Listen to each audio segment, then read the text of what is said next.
Va ora in onda la rassegna stampa.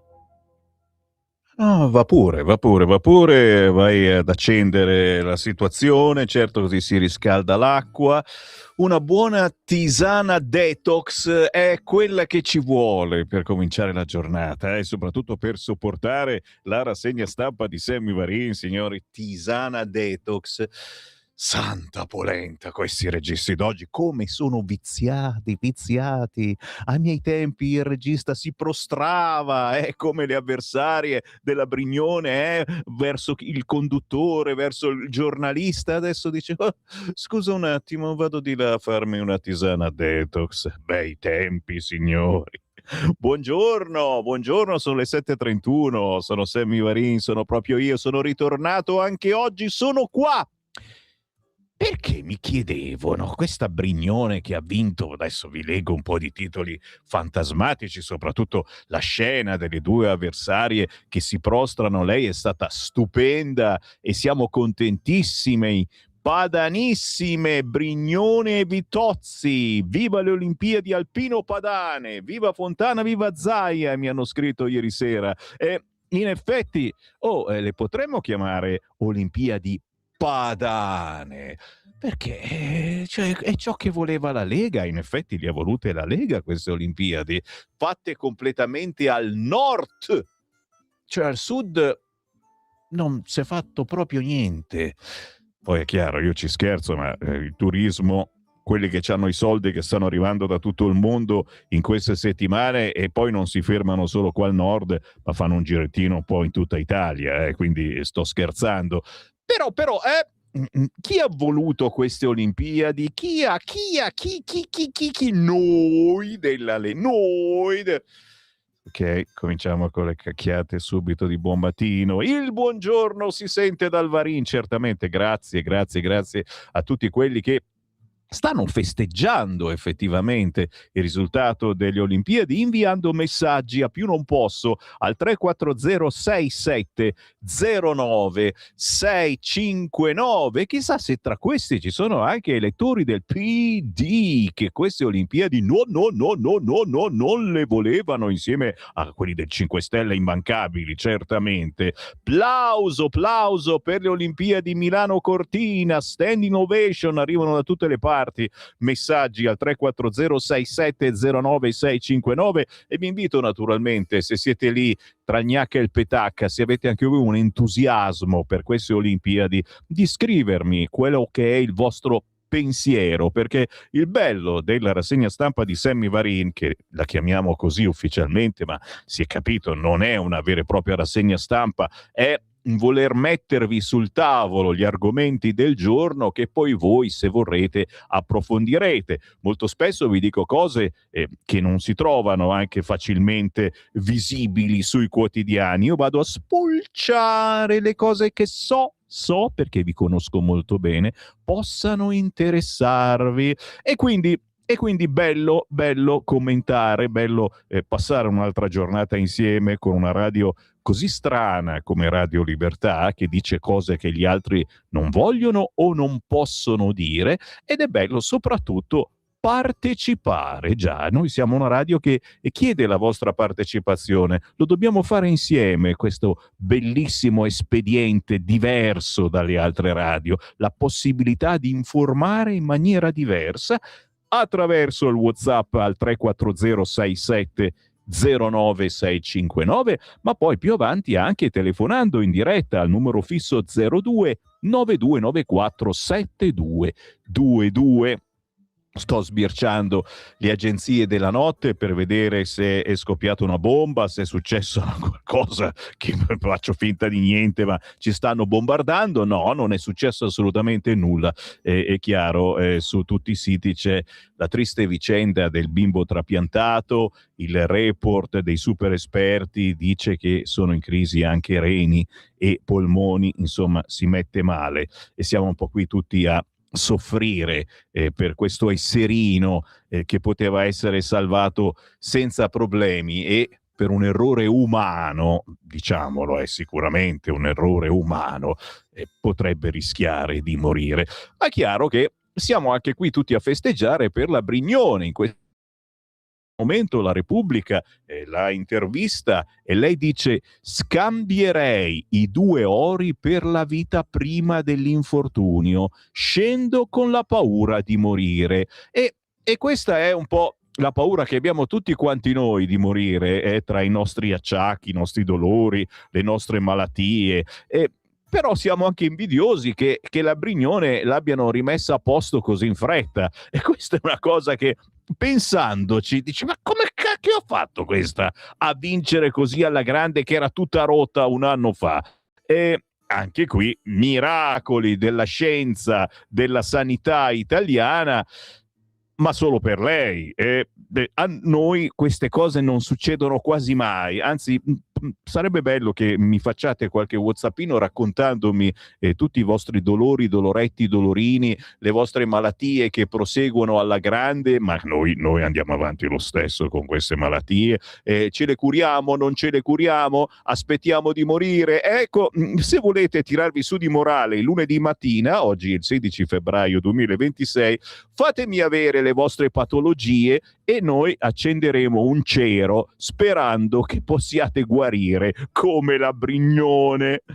Da dove partiamo, signori? Da dove partiamo in questa valle di lacrime? Dai, dimmelo, Francesca. È pronta la tisana detox? Ah, che profumino! Sembra quasi di essere... Sì, sai... E quei posti dove ti fanno tutti i massaggi, le terme, quelle, entri dentro, c'è quello che viene a farti il massaggino, oh, mi rilasso. Tanto c'è Sammy Varin che mi legge i giornali, non lo so se ve li leggo, perché oggi c'ho le scatole girate, sta cosa della Brignone che ha vinto, che si è fatta prostrare, e noi che siamo qua con tutti i dolorini, doloretti, doloroni, e nessuno ci aggiusta. Volevo partire dal Corriere, ma no, niente. Il Corriere è uno di quelli, come Repubblica, giustamente, che dedica paginoni a tutte le Brignone possibili e immaginabili. Allora, sai che faccio per rendervi un po' felice a voi che questa mattina siete già in coda in auto, mi state ascoltando con la radio DAB e dite: boh, chissà quando cacchio arrivo in ufficio? Eccomi qua, il quotidiano La Verità questa mattina apre con, naturalmente, Brignone nella storia, con in mano il pupazzino, oltre naturalmente la medaglia d'oro, il pupazzino delle Olimpiadi, che mi dicono è assolutamente introvabile, ragazzi. Il pupazzetto che è anche carino, quell'animaletto caruccio carino che si avvicina a voi in mezzo alla neve, vi fa la pernacchia e poi scappa via. È bello, però se cercate questo esserino, niente da fare. Federica trionfa nello slalom gigante e si consegna alla leggenda. Ha vinto 2 ori nella stessa Olimpiade, le avversarie si inginocchiano dopo il traguardo. Primo posto anche per la Bittozzi nel biathlon, sul podio Moioli, Sommariva e gli staffettisti del fondo. Gli azzurri stracciano il record di Lillehammer. Milano Cortina è la migliore edizione di sempre. E qualcuno non la voleva fare. Ma il titolo principale sul quotidiano La Verità è ancora una volta riguardante l'immigrazione. Ragazzi, abbiamo le palle girate, ve lo diciamo subito. Cari amici ciabattanti all'ascolto, state accorti, perché se ci capitate sotto mano, sto scherzando ragazzi, anzi saluto tutti gli immigrati che lavorano anche per la Lega, spaccandosi la schiena, in molti casi facendo lavori anche duri, pesanti, e sapendo lavorare molto meglio di noi a volte, Però ce ne sono altri e non dico che sono la maggior parte, però a questo punto ci avviciniamo, che fanno il bello e cattivo tempo e sono un po' scusati, perdonati. Ora vedremo come perdoneranno il Rom, che molti giornali scrivono rumeno, e attenzione, c'è differenza, cerchiamo di capire, era un rom o era un rumeno, che all'uscita dell'Esselunga di Bergamo ha cercato di rapire la bambina spezzandogli il femore. Che cosa gli fareste a questo rom rumeno? 340 6709 659. Ma non di questo si occupa La Verità in apertura di quotidiano, ma pensa a quell'algerino che ha commesso 23 reati e un giudice gli dà pure il risarcimento. L'uomo ripagato con 700 euro, un po' pochetti, secondo la Schlein, secondo me si incacchia per sta cosa. Solo 700 euro per la detenzione in Albania. Era clandestino dal 1995. È finito in galera 11 volte per rapina, droga, furto, percosse a una donna. Beh, insomma, è uno che ci sa fare, però non ha mai ucciso nessuno. Espellerlo è stato impossibile. E ora gli diamo pure i soldi. Se ne occupa in primissima pagina Alessandro Darold sul quotidiano La Verità. Ma poi c'è Nordio che parla come il PM di Matteo, parlando di CSM mafioso, ed è la polemica del giorno, ragazzi. Cani e porci se ne occupano, parlo dei miei colleghi giornalisti, su tutti i quotidiani, paginoni e paginoni. Naturalmente una polemica che noi sfioreremo appena, ma comunque esiste e chiaramente si è cercato di imitare un po' Gratteri, che l'ha sparata grossa negli scorsi giorni, e anche Nordio doveva pur dire qualcosa e potrebbe dirne ancora, perché dice sto soltanto leggendo delle battute che hanno detto miei colleghi nel passato, e ce ne sono molte altre anche di peggiori, quindi il bello deve ancora venire. Abbiamo tempo, fino alle fine marzo, 22, 23, quei giorni lì di marzo del referendum. Vai, mi piace, almeno teniamo calda la situazione, altrimenti sta cosa ci annoia. Referendum per migliorare la giustizia e non c'è un po' di sangue politico, of course. Le interviste del lunedì. Stefano Ceccanti, molti scusa, ma mi è arrivato un olezzo di tisana detox che vabbè, dopo la provo. Le interviste del lunedì. Stefano Ceccanti, molti dem sono favorevoli alla riforma. Giovanni Tria, attenzione a quello che dice: l'Unione Europea salterà se non cambia l'apparato. Ma allora la nostra astrologa ci aveva ragione. Ma vi ricordate? Sarà un paio d'anni che ce lo dice l'astrologa, Ci ha previsto tutto quanto, così come adesso tocchiamoci tutti. Cosa avete da toccare? Ecco, toccate. E ha previsto anche che il governo potrebbe cadere nei prossimi mesi. Io chiaramente ho preso le distanze, come si fa a non prendere le distanze da una frase del genere, però questo ci deve mettere sul chi va là, a noi che crediamo in questo governo, con tutte le sue problematiche, certamente, di fare squadra tra un centrodestra, una destra che vorrebbe partecipare al governo, ma dice le stesse cose del governo. E allora sto parlando chiaramente del generale, no? Dice, ha fatto uscire ben 3 parlamentari dalla compagine del centrodestra, ma vuole comunque partecipare al governo. Ma se dici le stesse cose che dice il governo, cosa cazzo sei uscito a fare da... Federico Mollicone si intervista anche lui oggi sulla Verità con il merito superiamo l'egemonia rossa. Attenzione alla battaglia sul fine vita. Nuova battaglia della CEI, scrive oggi Francesco Borgonovo, che lo sapete, ha cominciato una trasmissione su Radio Libertà, e vai! Ogni martedì, ogni giovedì La Cittadella, si chiama così, ore 13. Se vi piace questo giornalista, il vicecapo del quotidiano La Verità, Francesco Borgonovo, lo cuccate alla 1 del pomeriggio, il martedì e il giovedì. Poi ci sono le varie repliche a tutti gli orari, eccetera, ma soprattutto se giocate con Instagram, cercate Radio Libertà su Instagram, perché poi le sue puntate, il meglio delle sue puntate, vengono inserite in tante clip che ho visto vengono commentate alla grande. Cercate Radio Libertà su Instagram.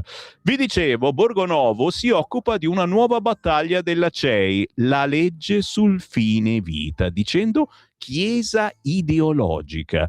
Monsignor Francesco Savino, vicepresidente della Conferenza Episcopale Italiana, ritiene non più rimandabile una legge sul fine vita che di fatto aprirà le porte al suicidio assistito e all'eutanasia. Ormai, scrive Borgonovo, i vescovi italiani sono sempre più indistinguibili dal PD, anche sui temi sensibili per il mondo cattolico. Avevate anche voi questa sensazione che quando vi leggo il quotidiano Avvenire sembra di leggere l'Unità? Forse ci stiamo azzeccando.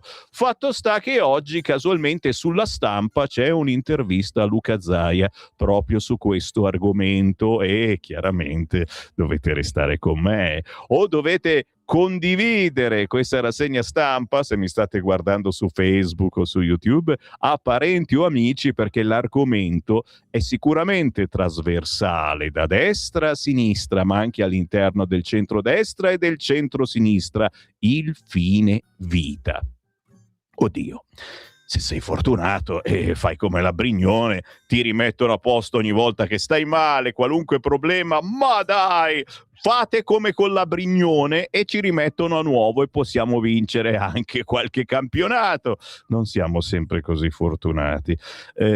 Cosa volete che faccia? Rimango sul quotidiano La Verità, so che vi piace in modo particolare questo giornale, essendo lunedì siamo un po' tutti debosciati da un weekend con San Valentino, abbiamo cercato di ribellarci a San Valentino facendo le cose che gli altri non fanno, abbiamo fatto incazzare sicuramente la nostra fidanzata o la nostra moglie perché non l'abbiamo portata dove lei avrebbe voluto ma non ve l'ha chiesto e quindi si aspettava che voi faceste ma non avete fatto bene. Almeno il quotidiano La Verità che Sammy Varin ce lo legga e non faccia troppo il cincischione. Allora vado a pagina 2 del quotidiano La Verità con Nordio, CSM paramafioso. Che paramafioso? Ma bada ben, è mafioso. Vecchia battuta di Striscia la Notizia che più nessuno guarda, ma ancora prima di Striscia c'era Drive-In,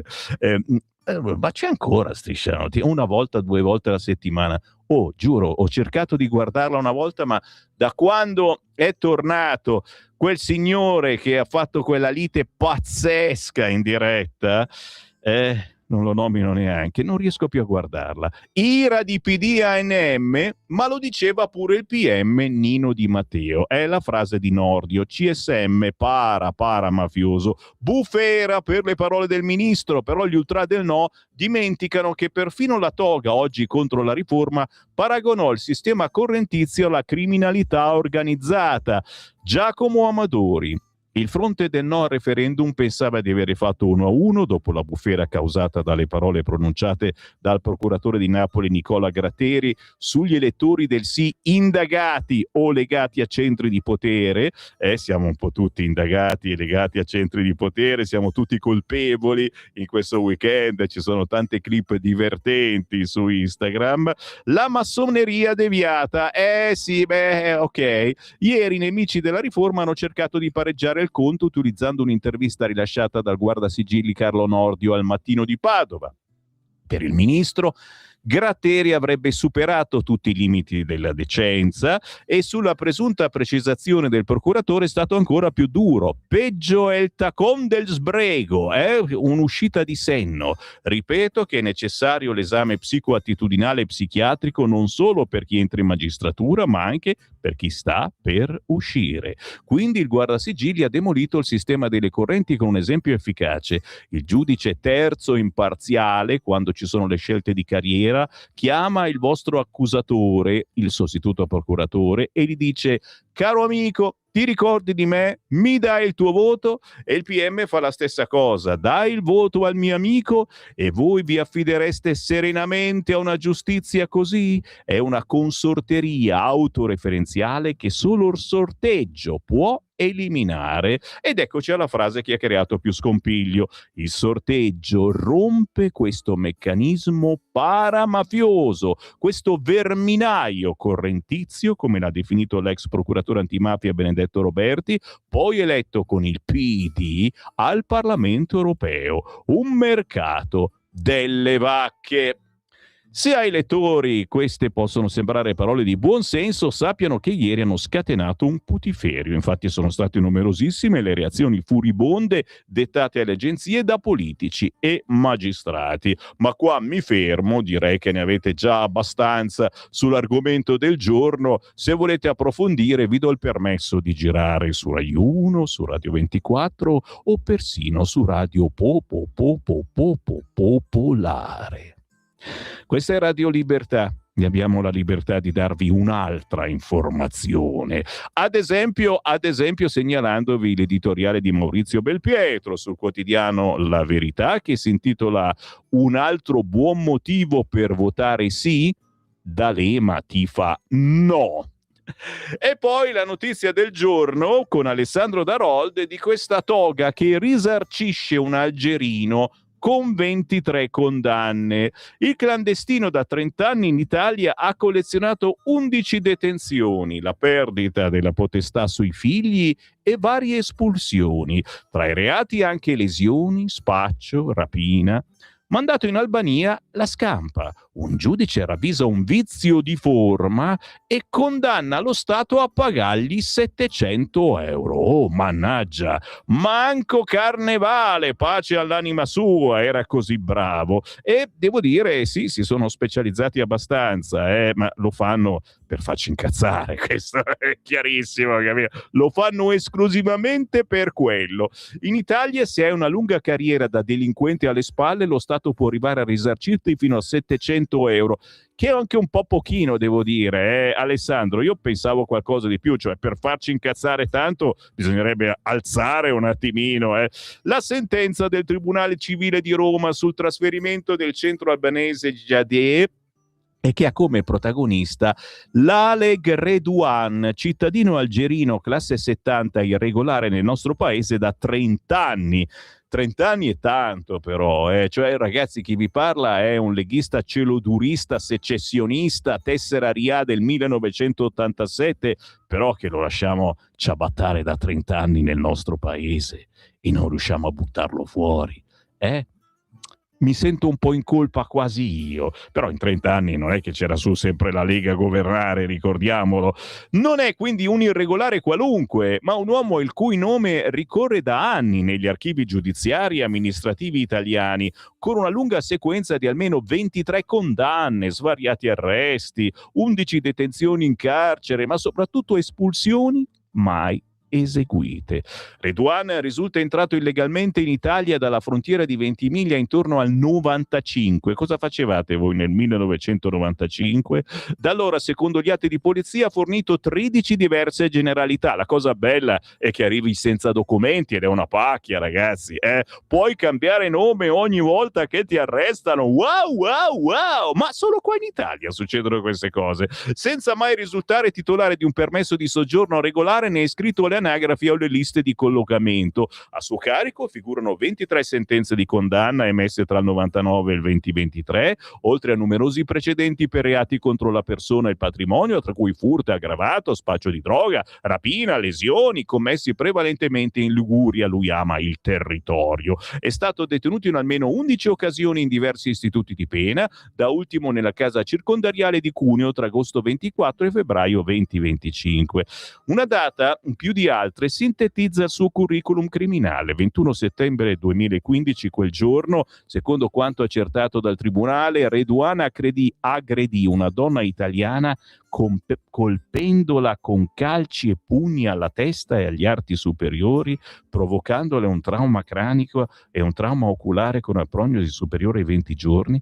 Per quell'episodio commesso in regime di recidiva venne condannato nel 2018 a 9 mesi di reclusione. Non è l'unico capitolo rilevante. Nel tempo l'uomo è stato anche destinatario di provvedimenti dell'autorità giudiziaria minorile, ha perso la potestà genitoriale, i figli sono stati affidati ai nonni.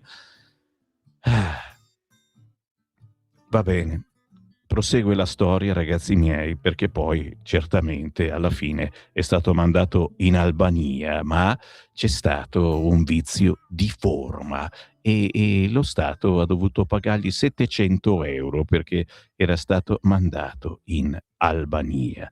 Mi fermo perché comincio a grattarmi e quando mi gratto vuol dire che la sesta però ne parla approfonditamente oggi il quotidiano La Verità e non soltanto, per farvi cominciare bene la settimana. Oh, whatsappatemi che tra 5 minuti io leggo i vostri messaggi. 340 67 09 659, mentre in sottofondo c'è Roberto Salis che sta strippellando, eccolo qua, sentilo. Buona la tisana, buona? Fa un po' cagare, hai scelto male, devo dirti.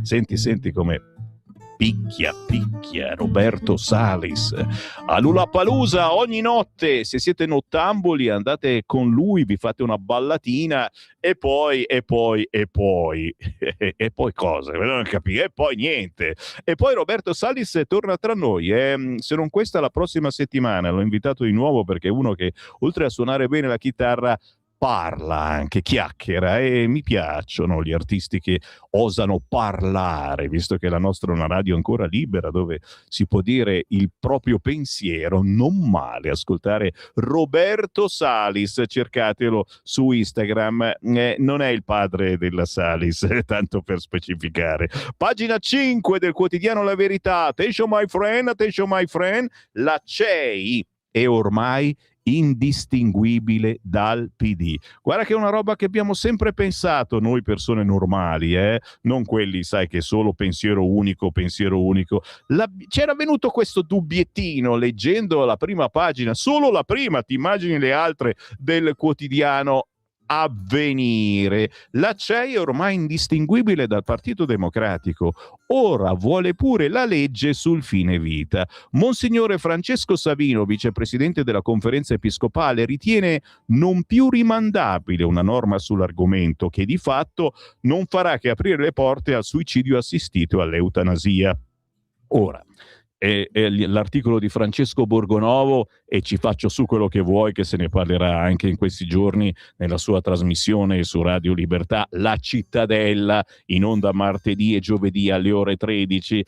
Chiaro, io non so quello che voi pensate sul fine vita, io sono uno di quelli che ad esempio dice vabbè cazzo, se sono da buttare via alla fine, se non mi potete riaggiustare come hanno fatto con la Brignone, vabbè dai, ciao, arrivederci. Sono uno di quelli, però non rompo i coglioni a nessuno, assolutamente.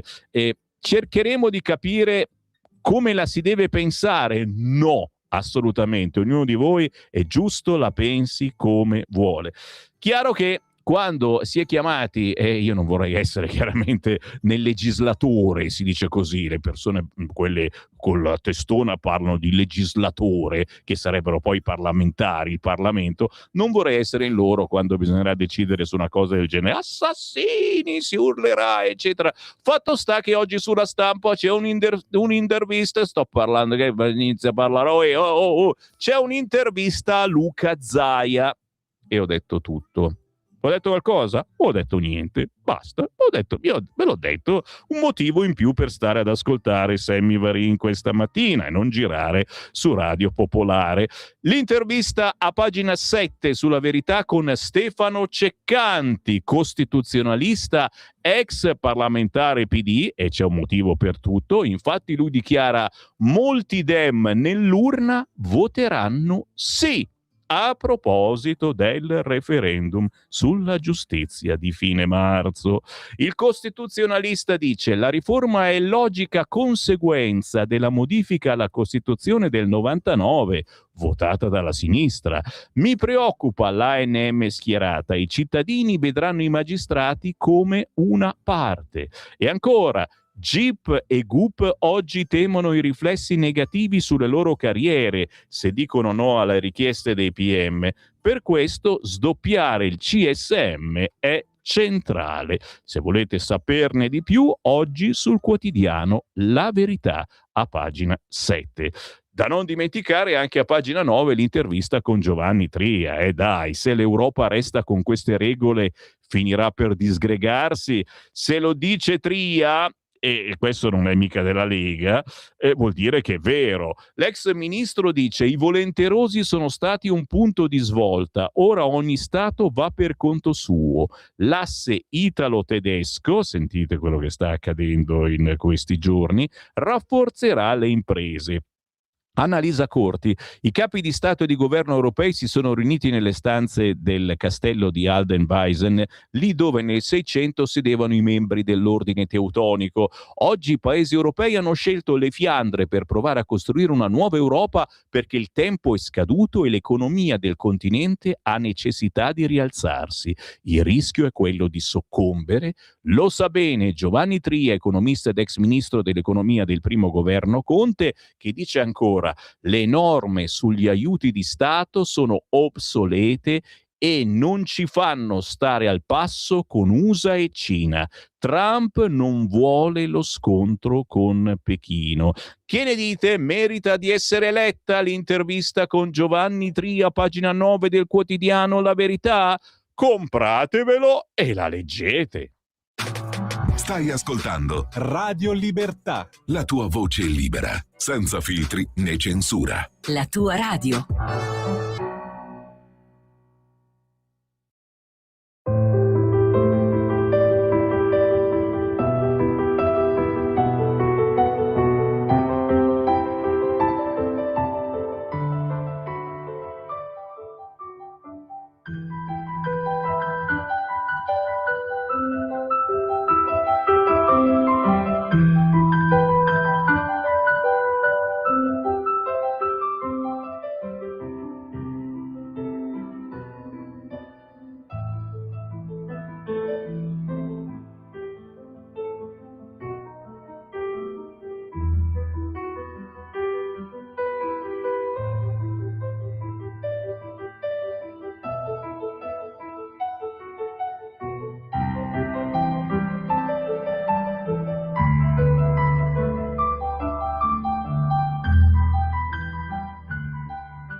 Ed eccoci alla suonata del lunedì mattina.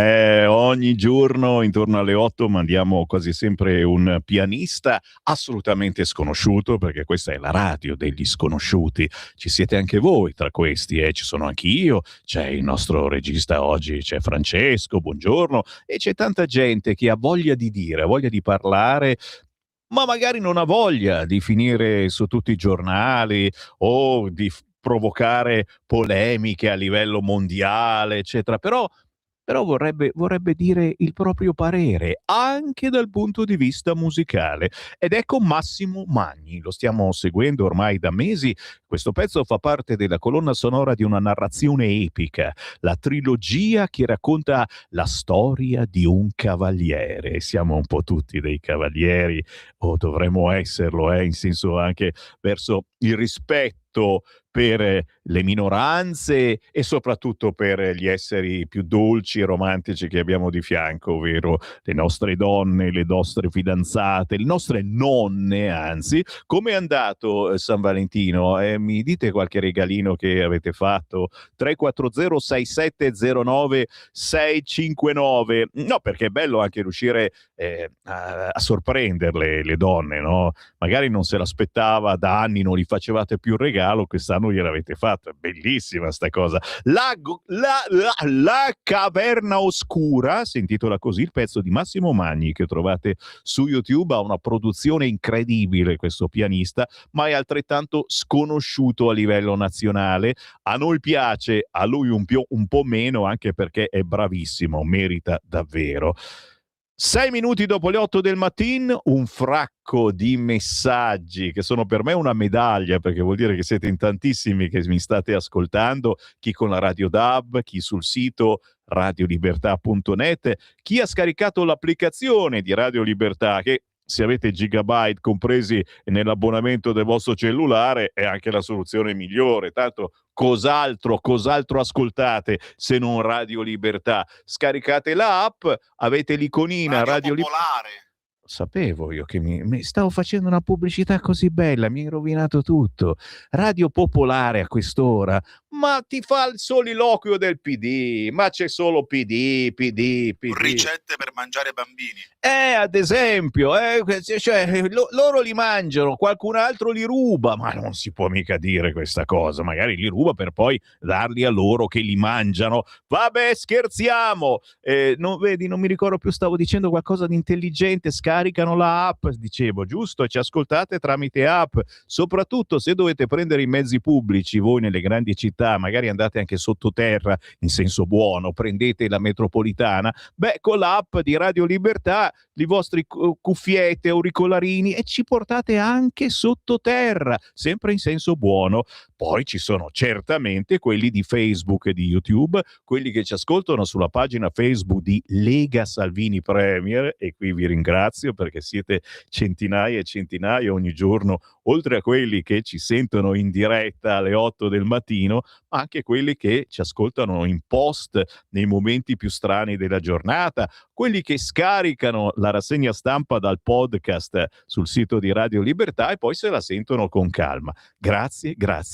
Questa è vera controinformazione e vi prometto ogni giorno che alla fine della rassegna stampa, che non finisce mai perché poi è un'intera giornata di rassegna stampa, potremmo dire, ma vi metto sul tavolo quelli che sono gli argomenti probabili, interessanti della giornata. Poi ci sono i vostri messaggi, certo, a 340 6709 659, che molto spesso mi smentiscono perché puntate su altre cose o che fanno polemica anche sulle cose che non dovrebbero farla. Ad esempio c'è Marco: veramente vincere tante medaglie è la dimostrazione che gli atleti italiani sono poco inclusivi, razzisti, omofobi e forse pure egoisti, visto che non perdono per far vincere gli altri. Chiaramente Marco sta scherzando. La Brignone che fa ridere, paura di morire, prega. Marco è uno di quei bacchettoni o alle 11:30, Marco, abbiamo quelli di Informazione Cattolica. Parla tutta la merda di Epstein, pupazzetti, non siamo ancora inseriti noi, ancora il mio nome non lo vedo, mi pare Francesco sì, ci sei, devi aver fatto anche tu qualche ballo con la Gebral, lo so, però, prima o poi ci filiamo dentro anche noi, perché adesso uno dice, oh, cazzo, ho parlato di tutti, cani e porci, e non sono nominato da Epstein. Maurizio, che è uno dei boccaloni che si guarda fuori dal coro e dopo si incazza. Sono sicuro che avrai visto fuori dal coro tutte queste inefficienze e traumi senza soluzioni. Lasciano tranquilli i nostri ministri? E questo è il governo che doveva risolvere alcune questioni? Tralascio elenco preelettorale. Il bilancio è troppo magro dal governo che ho votato. Fate vedere il servizio agli onorevoli che vengono a parlare. Morelli, cosa dici tu e cosa dici dal tuo cuore? Intervenite subito nei casi evidenziati. Caro Maurizio, queste trasmissioni servono certamente per far pensare anche il governo che potrebbe fare meglio. Poi molto spesso sono anche casi isolati. Che pena questa sinistra allo sbando, incapace di proposte valide, ma animata solo di cattiveria. Fanno finta di non capire, vorrebbero il Presidente del Consiglio e i ministri sempre in Parlamento a spiegare. E il referendum prossimo, mi raccomando, tutti a votare sì. Bravo Sammy, io grazie a lui non guardo Striscia da anni, e si riferisce naturalmente a Iacchetti, l'ho nominato, ecco, sì, che non ci sta più simpatico, da un po' di tempo non riusciamo a capire perché. Marco Pannella sul CSM, cupola partitocratica e mafiosa, ecco chi non ha mai avuto paura di dire ciò che pensa.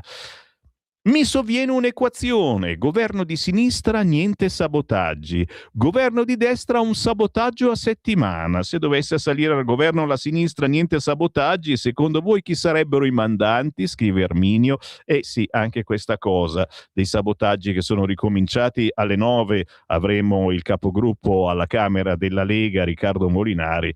Gli chiederò anche di questo, perché un po' stranino quello che sta accadendo. Che ne pensate? 340 6709 659. Io vi riporto sul vostro quotidiano preferito, dopo il manifesto, of course, che è La Verità.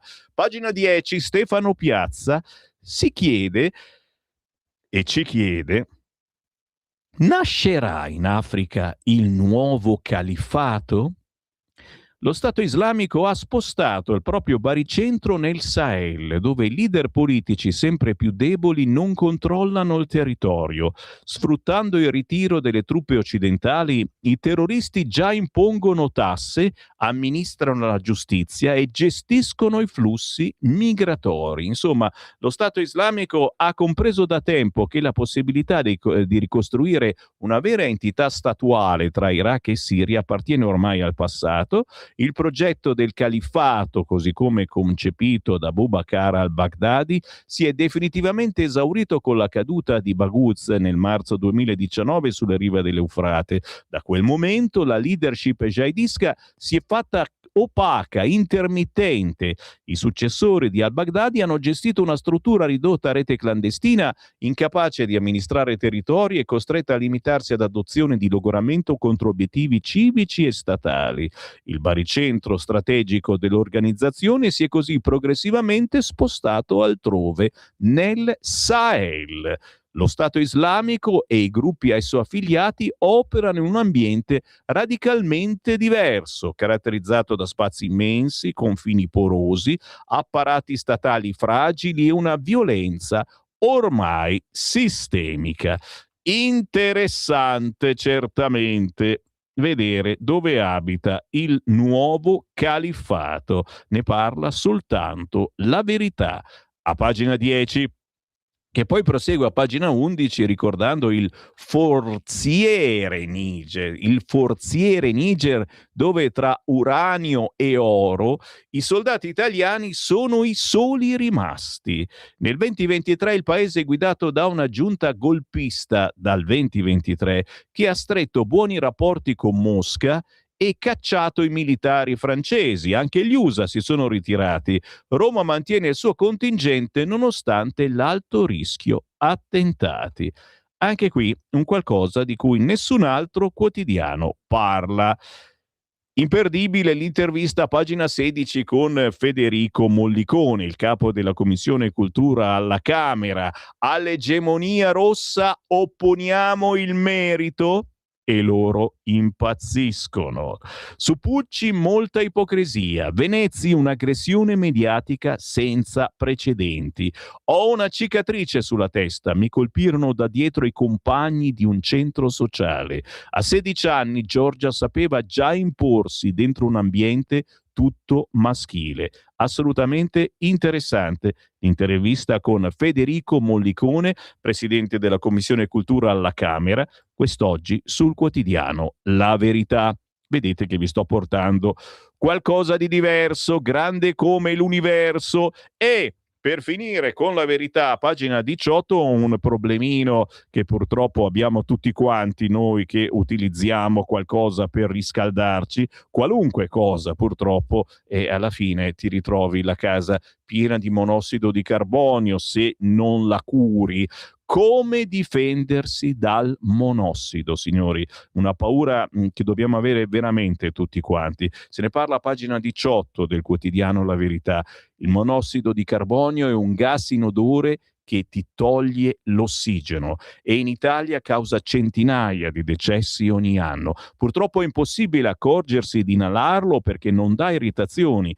Meglio controllare regolarmente caldaie e vecchie stufe e tenere areata la casa. So benissimo, vi conosco, non proprio tutti, ma gran parte, aspettiamo che non vada più la caldaia per farla aggiustare, adesso che poi controlli sì ci sono ma non vengono più dentro a controllare eccetera, non ci fa più neanche paura. Attenzione, mi raccomandi.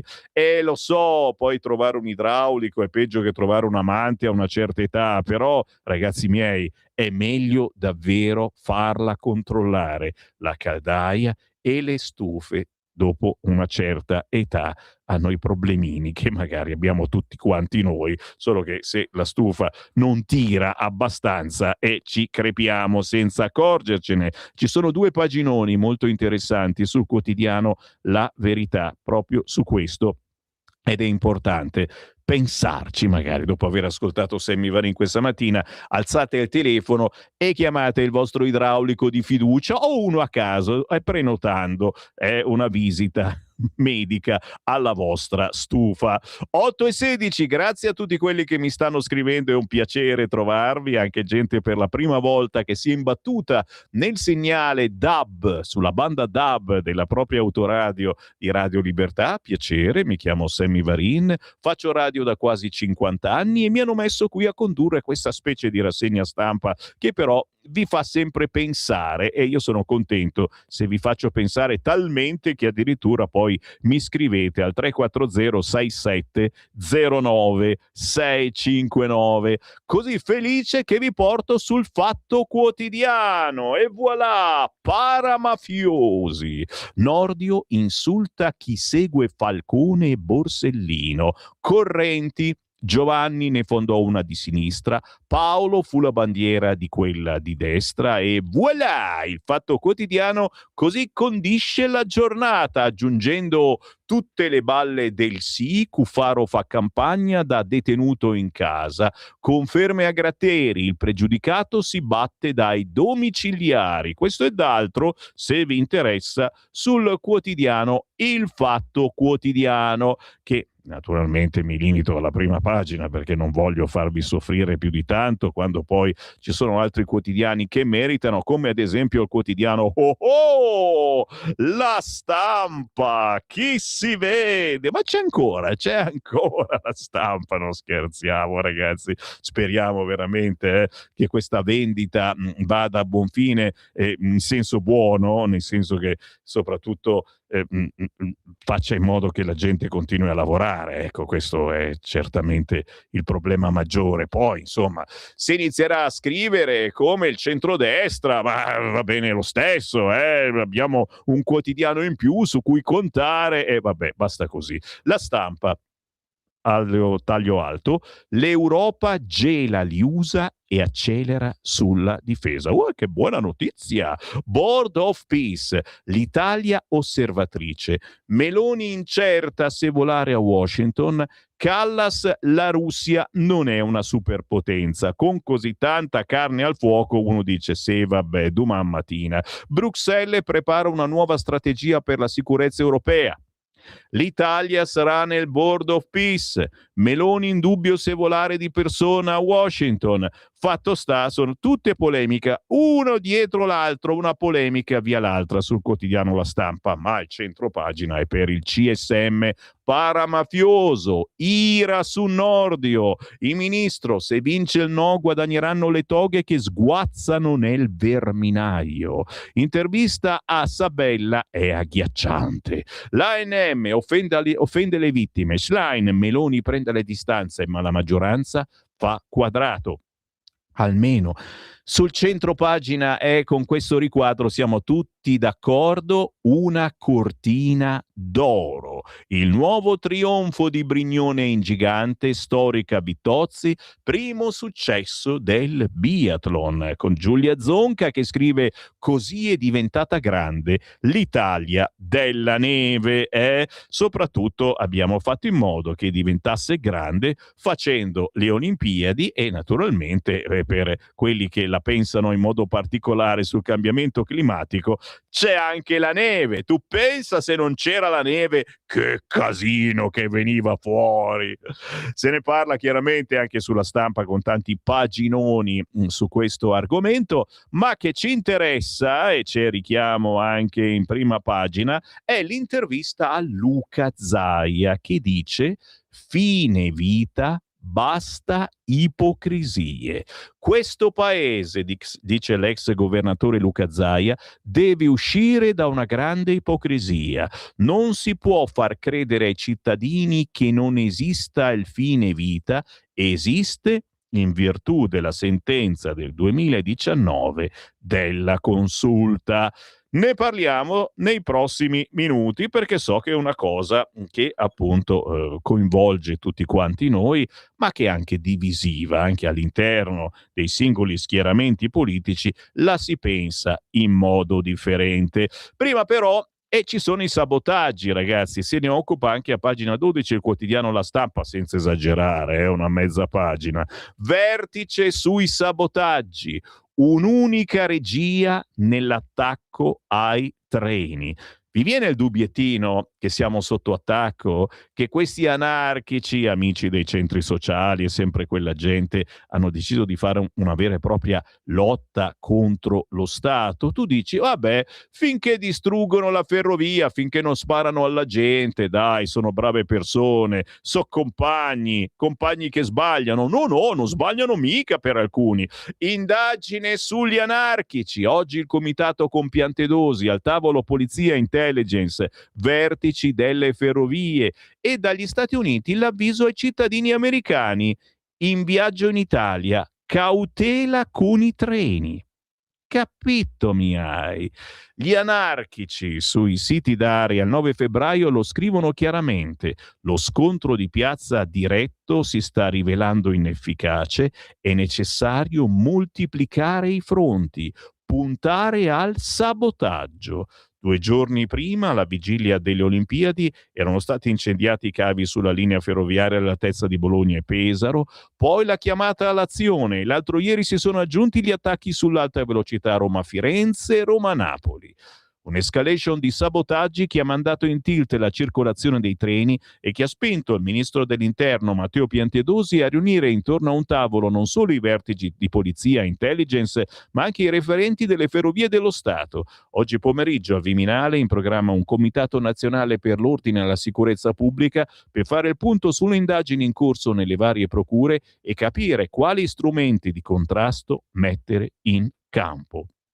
Ne parla Persino il quotidiano La Stampa, che relega invece in un piccolo riquadro le minacce a Meloni e Don Patriciello. Ma che ci frega, noi siamo La Stampa. Una serie di lettere minatorie è stata recapitata al parroco del Parco Verde di Caivano, Don Marco Patriciello. Nelle missive vengono presi di mira anche la premier Giorgia Meloni e un giornalista. Ieri la decisione di rafforzare la tutela del sacerdote.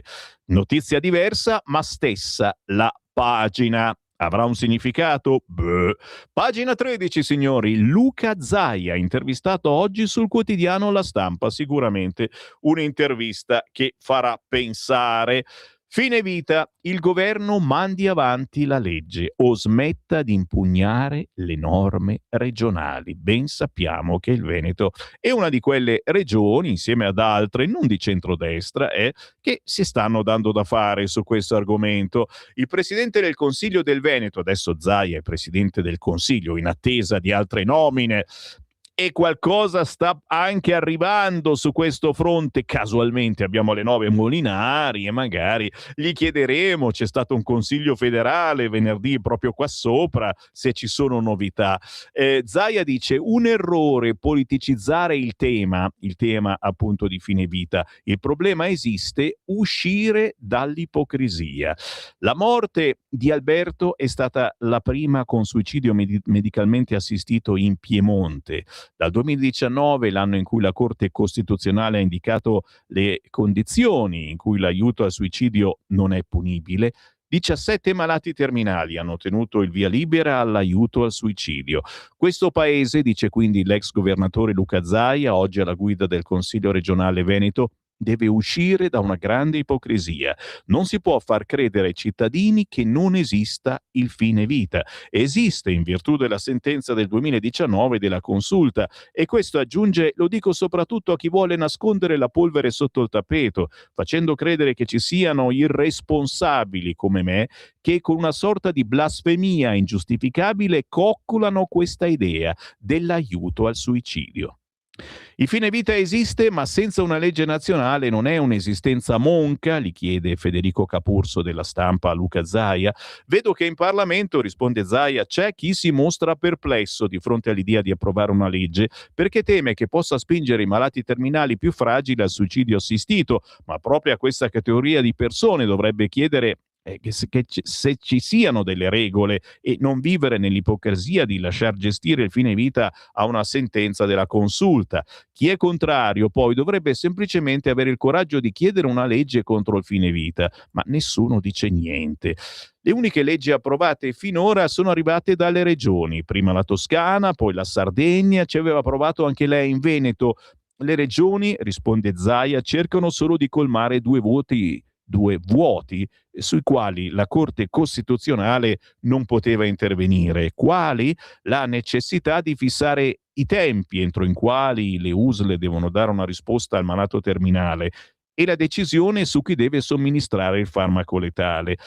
Così, dice La Stampa, si crea una situazione a macchia di leopardo. Non è un problema? È figlia di un Parlamento che non legifera, dice Zaia. Le regioni di certo non spasimano per fare questo genere di leggi, sono costrette. E fanno bene a prendere l'iniziativa? Fanno benissimo, dice Zaia, è una questione di civiltà. Poi però il governo Meloni si oppone a ogni legge regionale, chiede di annullarle. Risponde Zaia, le impugna di fronte alla Corte Costituzionale perché sostiene ci sia un conflitto di attribuzione di competenze, ma nel frattempo le Camere restano immobili, sorde rispetto alle sollecitazioni che per 3 volte sono arrivate dalla Consulta. È un cane che si mangia la coda.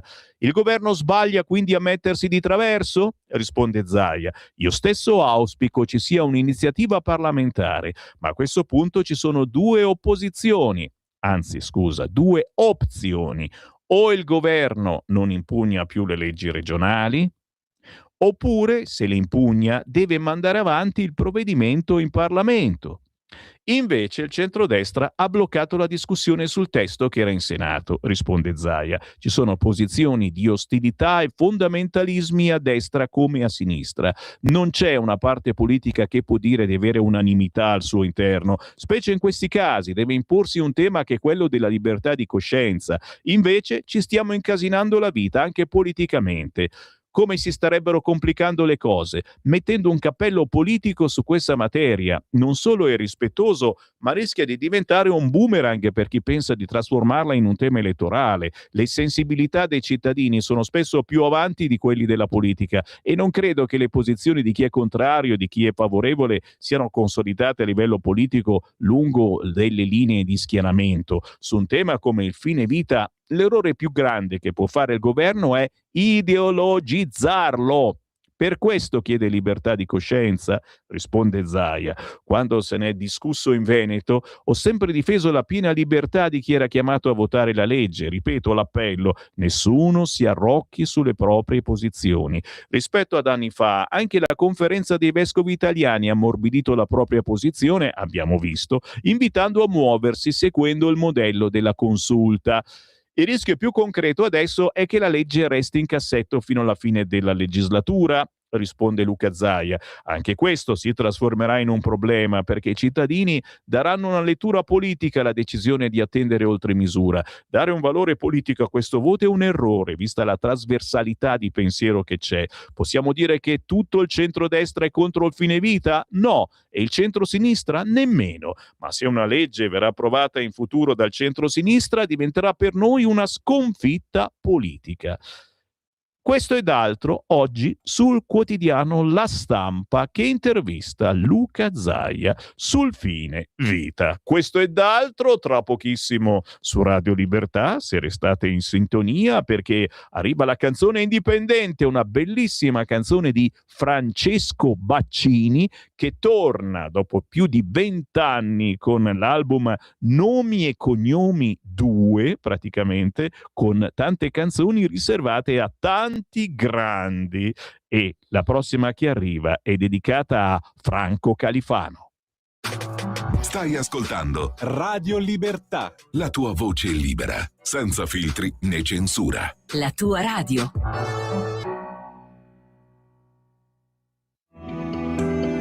Il meteo.it presenta le previsioni del giorno. Giornata caratterizzata da venti moderati o forti di ponente e maestrale sul nostro paese. Al mattino instabilità diffusa sull'arco alpino, dove sono attese nevicate a bassissima quota, viste le temperature piuttosto fredde. Molto nuvoloso coperto al nord-est e al centro-sud, con qualche pioggia a carattere irregolare. Nel pomeriggio precipitazioni sulle regioni centro-meridionali, con fenomeni anche forti sul basso versante tirrenico. Neve dagli 800 mm di quota. Per ora è tutto da ilmeteo.it, dove il fa la differenza anche nella nostra app. Una buona giornata da Federico Brescia. Avete ascoltato le previsioni del giorno. Lo amiamo perché ci offre sempre le cose più buone e naturali. Linea Alberto Acerbis. Un saluto care amiche e cari amici di Radio Libertà. Una grande notizia, chiaramente, per chi conosce l'olio extravergine di oliva Acerbis, per chi lo usa da tanto tempo, è sicuramente una notizia importante. Per gli altri che magari lo vogliono provare, questo è il momento per approfittarne. Sì, perché tutto il mese di gennaio e tutto il mese di febbraio, olio nuovo, prezzo vecchio. Quindi potrete ordinare chiamando 030 68 40 408 6 bottiglie da 1 litro di olio estratto a freddo Acerbis a sole 84 euro e il trasporto è gratuito. Parliamo di un olio estratto a freddo da olive italiane selezionate all'origine. Tutte le mattine imbottigliamo il prodotto fresco su vostra ordinazione, quindi vi arriva a casa un qualcosa di unico. Se volete riscoprire i sapori di un tempo, se siete alla ricerca di un olio vero, importante, di un olio italiano che dia ai piatti un tocco in più, 030 68 40 408, oppure potete ordinare tramite la pagina web olioacerbis.com, perché come diceva il mio nonno, come diceva il mio nonno Alberto, l'olio bu elve sempre a galla. Alberto, l'olio buono viene sempre a galla. Abbiamo avuto una produzione piuttosto scarsa quest'anno, lo sapete, ma una qualità straordinaria. Chiamate in tanti. Grazie, buon proseguimento. Stai ascoltando Radio Libertà, la tua voce libera, senza filtri né censure, la tua radio.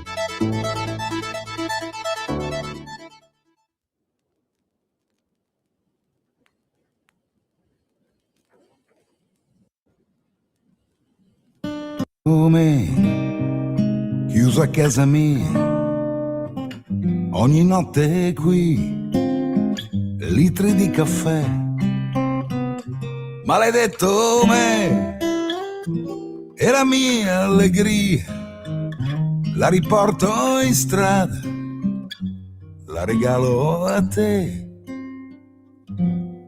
maledetto me, che mi porta via mezza nota in più, mezza melodia. Maledetto me, quando mai lo capirò che son buono dentro, mentre fuori no.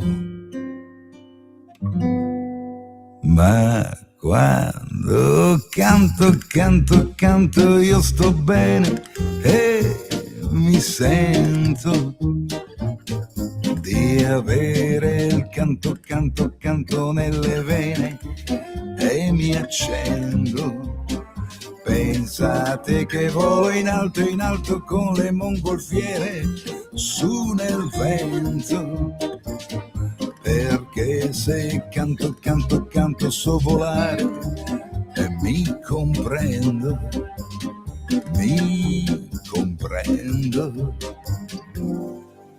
Benedetta lei è la mia mania, mi soccorre se io mi butto via.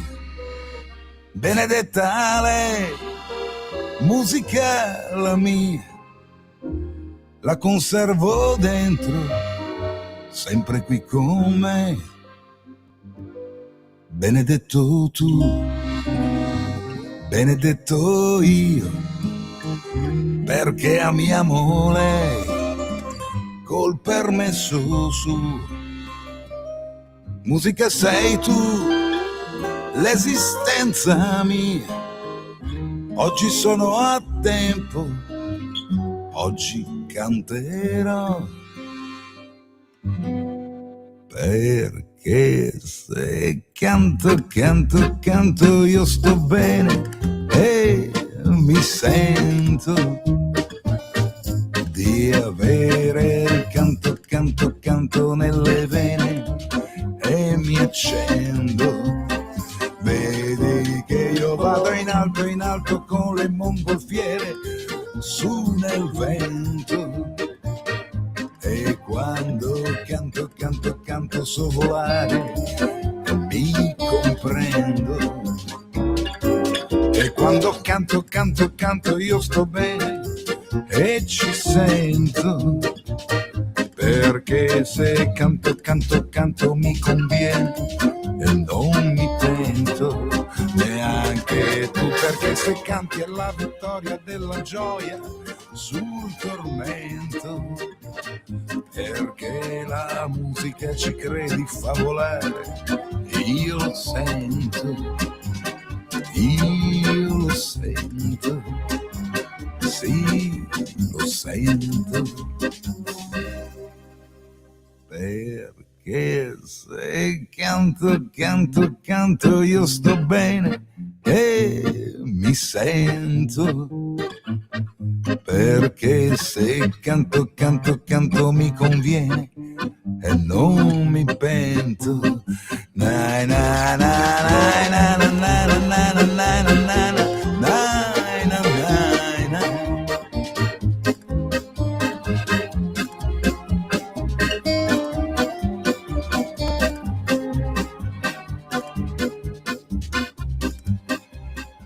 tornato dopo più di 20 anni con un nuovo album dedicato a Nomi e Cognomi. Nomi e Cognomi 2. L'altro è uscito veramente più di 20 anni fa, mi ricordo era uno degli ultimi, uscito in vinile, ormai c'erano già i CD. Francesco Baccini, canzone dedicata a Franco Califano, una dichiarazione d'amore per la musica utilizzando la figura del califfo per raccontare la libertà creativa e la solitudine necessaria per comporre. Tutto questo, ve lo ricordo, tra poco non esisterà più perché gran parte delle canzoni, della musica sarà fatta dall'intelligenza artificiale. State tranquilli. Se scegliete Radio Libertà sapete che c'è ancora un'oasi dove si può pensare, dove si può parlare e dove anche la musica non sarà artificiale. Combatteremo ogni giorno anche per questo e io invito naturalmente voi artisti, chi canta, chi suona, chi scrive, chi fa qualunque mestiere particolare, chi ha voglia ancora di parlare e ha coraggio di farlo, scrivete una mail sammy.varin@radiolibertà.net o cercate Sammy Varin un po' dappertutto, vi prenotate e io vi ospito volentieri su queste frequenze. Basta anche scrivere un WhatsApp al 340 6709 659 e siete in diretta, come ha fatto Marco che scherza, ma mica tanto, questo è serio. Bisognerebbe istituire una raccolta fondi per organizzare e finanziare i rimpatri forzati delle risorse che delinquono e frodano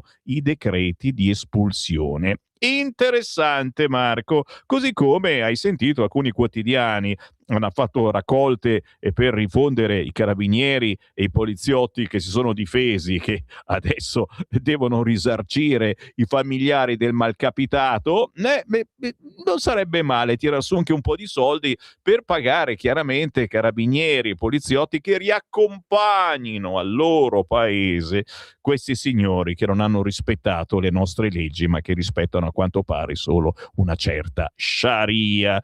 Mi sono stufata delle sentenze di questi magistrati. È da 30 anni che manteniamo questo delinquente che ci ha fatto tanto male e lo dobbiamo anche risarcire. Un articolo che vi ho letto prima. Basta, nome del magistrato. E vuoi vedere che vincerà il no per la separazione delle carriere? Graziella, non portarci sfiga. Sento che parla del musicista chitarrista. Chissà se ancora la chitarra acustica che vi regalai alla festa della Lega Nord di Dalmine anni fa da usare in studio dai suoi ospiti musici. Oh, Gian da Brescia. Sì, no, lui non ce l'ha sicuramente, ma noi ce l'abbiamo quella chitarra, eh. Se vieni qua ce l'abbiamo ancora e ogni tanto gliela pestiamo in mano a qualche artista che ci viene a trovare. Grazie Gian.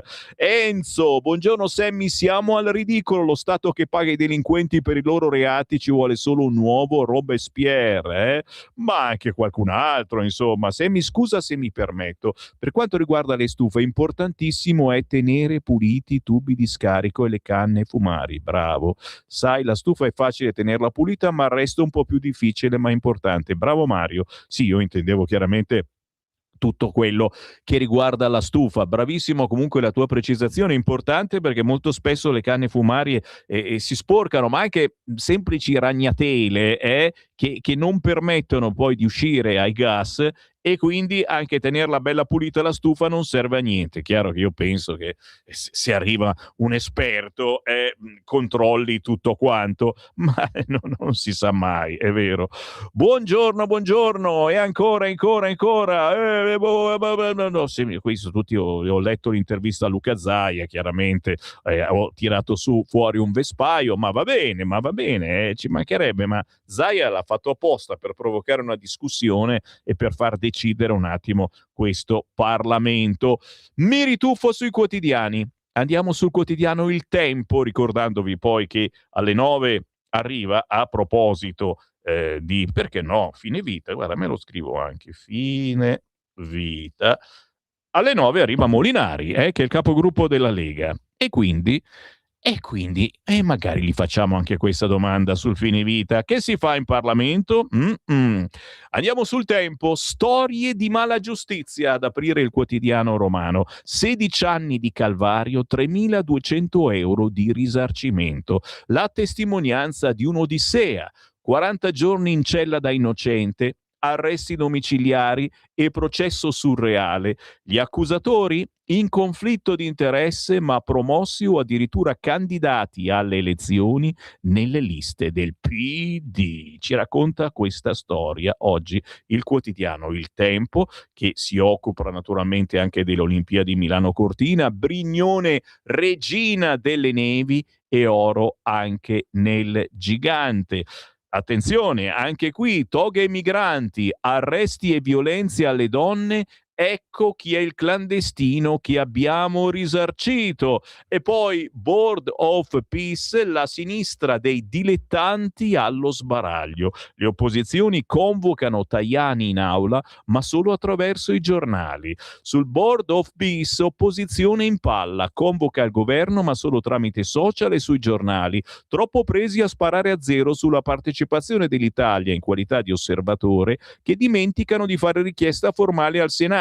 Il ministro Tajani disponibile a riferire alla Camera. Siamo sempre sul quotidiano Il Tempo e ci entriamo per il titolo principale, appunto, che poi vede la spiegazione a pagina 2. La storia di Giovanni M. Iacobazzi, che è proprio quello che si racconta in questo articolo. Tutti i suoi accusatori promossi o candidati alle elezioni. 16 anni di calvario, risarcito con 3.200 euro. Da innocente, 40 giorni in cella, domiciliari e processo surreale. 24 giugno 2011, il giorno dell'arresto dell'allora dirigente del comune di Parma. Nei giorni seguenti finì in manette tutta la giunta di centrodestra, sindaco compresa. Perché? Ma qualcuno viene anche il pensiero, perché Parma era uno dei pochi comuni importanti dove c'era su il centrodestra. Ma guarda, arrestato all'alba con la TV sotto casa per una presunta tangente su un appalto mai esistito. Una brutta storia che viene raccontata oggi sul quotidiano Il Tempo. Così impari, dice, a farti eleggere tu che non sei di sinistra, tu che non hai la tessera del PD. Altro caso che sta riscuotendo la nostra opinione pubblica, quindi voi ascoltatori, è quella raccontata a pagina 4. Arresti e aggressioni, chi è il clandestino risarcito? L'algerino al quale lo Stato darà 700 euro, ma così poco, ha una lista lunga di precedenti, una listina lunghissima di precedenti, tra espulsioni non rispettate, azioni violente, condanne, false generalità. Durante i vari arresti e accertamenti, l'Aleg, così si chiama, ha fornito ben 13 diverse identità alle forze dell'ordine. Ma ci facciamo pigliare per il culo in questo modo? Paginone anche sul quotidiano Il Tempo. Giro di nuovo la pagina e attenzione, altra polemicuzza, pagina 5, lo scandalo Ravenna, lo chiama Il Tempo, spunta il precompilato per le visite anti-rimpatrio, ma De Pascale difende i medici. Dopo il primo cittadino, anche il governatore dell'Emilia sta con i camici bianchi, indagati il caso trasferimenti nei CPR. Che sta succedendo? Non toccate i camici rossi, scrive oggi Sirignano sul quotidiano Il Tempo. La sinistra fa quadrato intorno ai medici delle visite anti-rimpatrio. A Ravenna, secondo un'indagine condotta dai PM Barberini e Scorza, 6 infettivologi avrebbero falsificato più di qualche certificato per non fare rimpatriare dei migranti irregolari. Un qualcosa che, qualora dovesse essere confermato, dovrebbe essere condannato a prescindere. Però diventa motivo di scontro politico, o peggio di rilancio, per un campo largo privo di argomenti. Dopo la difesa incondizionata del primo cittadino della città romagnola, Alessandro Barattoni, che se la prende col vice premier Salvini solo perché ha utilizzato il termine vergogna, e voi cosa avreste detto venendo a sapere una roba del genere? Anche Michele De Pascale, governatore dell'Emilia Romagna, bacchetta la maggioranza. Non si sarebbe assunta a suo dire le proprie responsabilità, lasciando problemi umanitari, sanitari e di sicurezza sulle spalle di medici, forze dell'ordine e magistrati. Capito? È per quello che allora, poverini, loro scrivono che non possono essere rimpatriati. Sicuramente oggi è interessante leggere questo articolo sul quotidiano Il Tempo. È meglio che ve lo procuriate, perché ricordiamo, non sempre è facile, semplice trovare i quotidiani, soprattutto Il Tempo qui al nord, ma se insistite il vostro giornalaio ve lo procura. Tanto che vi porto su Repubblica. Questo lo trovate sicuramente dal giornalaio, è vero? Paramafiosi che non siete altro. Nordio shock contro il CSM, scrive oggi la Repubblica. Accuse pesanti dal ministro della giustizia, insorgono le opposizioni. Schlein, la premier si dissoci, quelle parole insultano Borsellino. E poi naturalmente Board of Peace, Meloni sente Merz per decidere se andare da Trump. Bellissima in prima pagina la foto dell'inchino alla regina. Brignone, oro anche nel gigante, 22 medaglie e record Italia. E poi il cuore del bimbo malato viaggiò in un box di plastica. Il cuore viaggiò da Bolzano a Napoli in un comune contenitore di plastica rigida con del ghiaccio secco che lo rovinò. E ora il piccolo paziente non è trapiantabile, scrive l'ospedale Bambino Gesù di Roma nel parere inviato al Monaldi di Napoli. La madre spera ancora, forse si sbagliano, ci aiuti Papa Leone. Prima pagina del quotidiano La Repubblica condita così, ma all'interno, ragazzi, se vi piacciono le Olimpiadi, anche gli amici del PD sono obbligati a scrivere paginoni e paginoni sull'Italia dei record. Fede fa un altro capolavoro, trionfo anche nel biathlon, mai tante medaglie ai giochi. L'inchino alla migliore delle gemelle d'argento, sei fonte di ispirazione. E l'intervista proprio con Federica Brignone, scambierei 2 ori per la vita prima dell'infortunio, scendo con la paura di morire. Intervistata oggi a pagina 4 del quotidiano La Repubblica. Giro di nuovo la pagina. Siamo sempre su Repubblica e viene intervistato anche Vittozzi, intervistata Vittozzi, un viaggio fantastico, non ho mai smesso di credere nel sogno di Lisa bambina. Dedico la medaglia a mio nonno, avevo fatto una scommessa con lui ma è mancato durante il Covid e non mi ha vista vincere, cavolo mi commuovo. Dopo la prima manche di Fede sono partita e mi son detta coraggio, devi fare qualcosa anche tu. Sul traguardo mi scoppiava il cuore e abbiamo visto la fatica veramente di questo sport. Pagina 6 del quotidiano La Repubblica non può mancare, Nordio attacca il CSM, sistema paramafioso, l'ANM offende le vittime, il ministro poi precisa, indignazione scomposta, ho citato Di Matteo, PD, parole irresponsabili, Conte, adesso basta fango sulle toghe e attenzione perché a sentire Nordio è soltanto l'inizio. Naturalmente siamo su Repubblica, non può mancare l'intervista a Gratteri, pagina 7, dal guardasigilli dichiarazioni inaccettabili e le sue invece scusarmi, io vado avanti. Il procuratore di Napoli risponde alle polemiche per le sue frasi su massoni e mafiosi che votano sì, strumentalizzato e sulla riforma va fermata perché colpisce l'equilibrio tra poteri. Vogliono continuare a strumentalizzare ancora per settimane le mie parole? Facciano pure, penso che in tanti abbiano capito. È una domenica in cui Nicola Gratteri vorrebbe staccare da tutto, ma il fuoco acceso sulle parole del procuratore di Napoli, nonché magistrato simbolo della lotta alle mafie,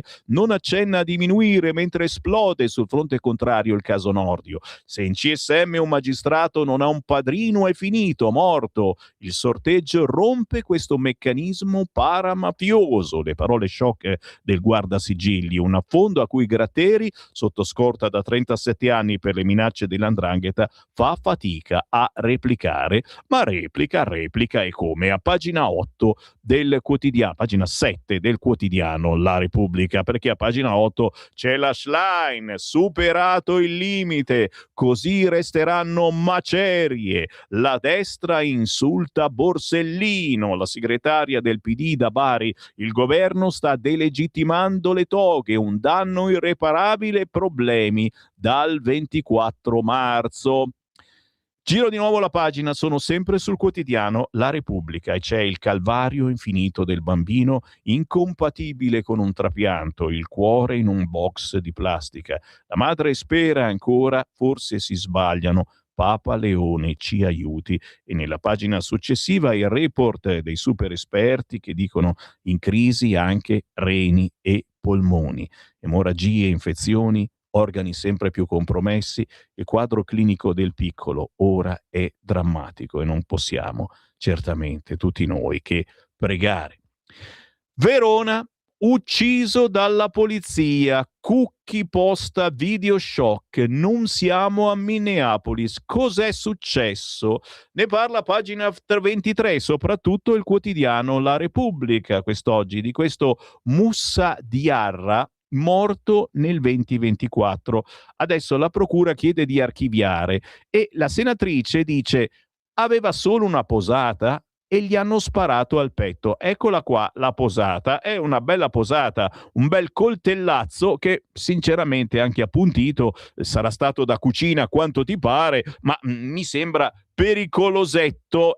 Uno dice ma con una posata del genere gli vai a sparare. Un video shock, scrive Romina Marceca oggi su Repubblica, in cui si vedono gli ultimi istanti di vita di Moussa Diarra, 26 anni, del Mali. È a terra dentro la stazione Porta Nuova di Verona e il 20 ottobre del 2024 un poliziotto gli ha appena sparato 3 colpi di pistola, di questi uno l'ha centrato al petto. Lui a terra, il suo corpo è tremante. L'agente della Polfere ha un ginocchio sul polso della mano destra di Moussa in cui tiene un coltello. Una posata da tavola, definisce così il coltello la senatrice di AVS Ilaria Cucchi, che ha postato quel video sui suoi canali social adesso che le indagini sulla morte del migrante potrebbero essere archiviate. È legittima difesa quella del poliziotto che spara da distanza ravvicinata a un uomo che lo sta aggredendo, secondo la procura di Verona. Il GIP adesso dovrà decidere se prosciogliere o meno la posizione dell'indagato per omicidio colposo, mentre la senatrice e il comitato per chiedere verità su Moussa chiedono esattamente il contrario e i difensori della famiglia del migrante presentano un'opposizione. Paginone quest'oggi sul quotidiano Repubblica riguardo un altro argomento che sono certo farà parecchio casino se non ne ha già fatto abbastanza, e io immagino la parola indennizzo per chi si è difeso. La famiglia del Bosco occupa qualche trafiletto e qualche mezza pagina anche quest'oggi sui quotidiani. Perché? Perché i legali vanno all'attacco, i legali della famiglia nel Bosco, dicendo i bimbi urlano e mostrano grande ansia.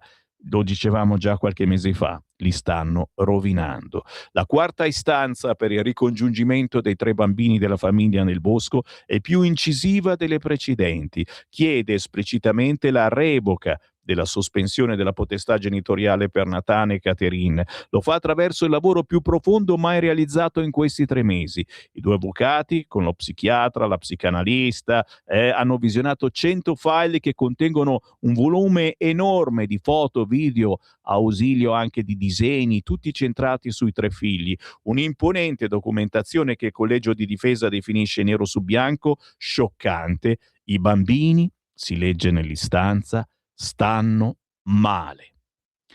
E qua mi fermo, ma anche qui, ragazzi miei, è il tempo di svegliarsi.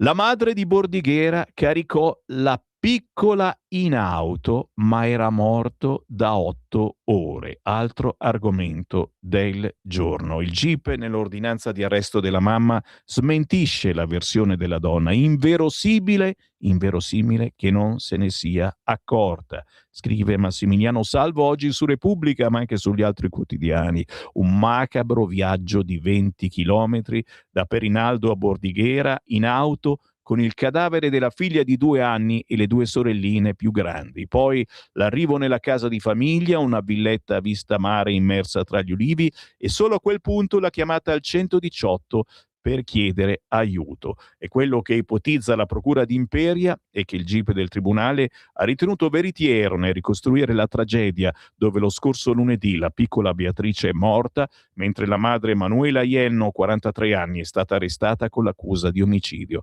preterintenzionale.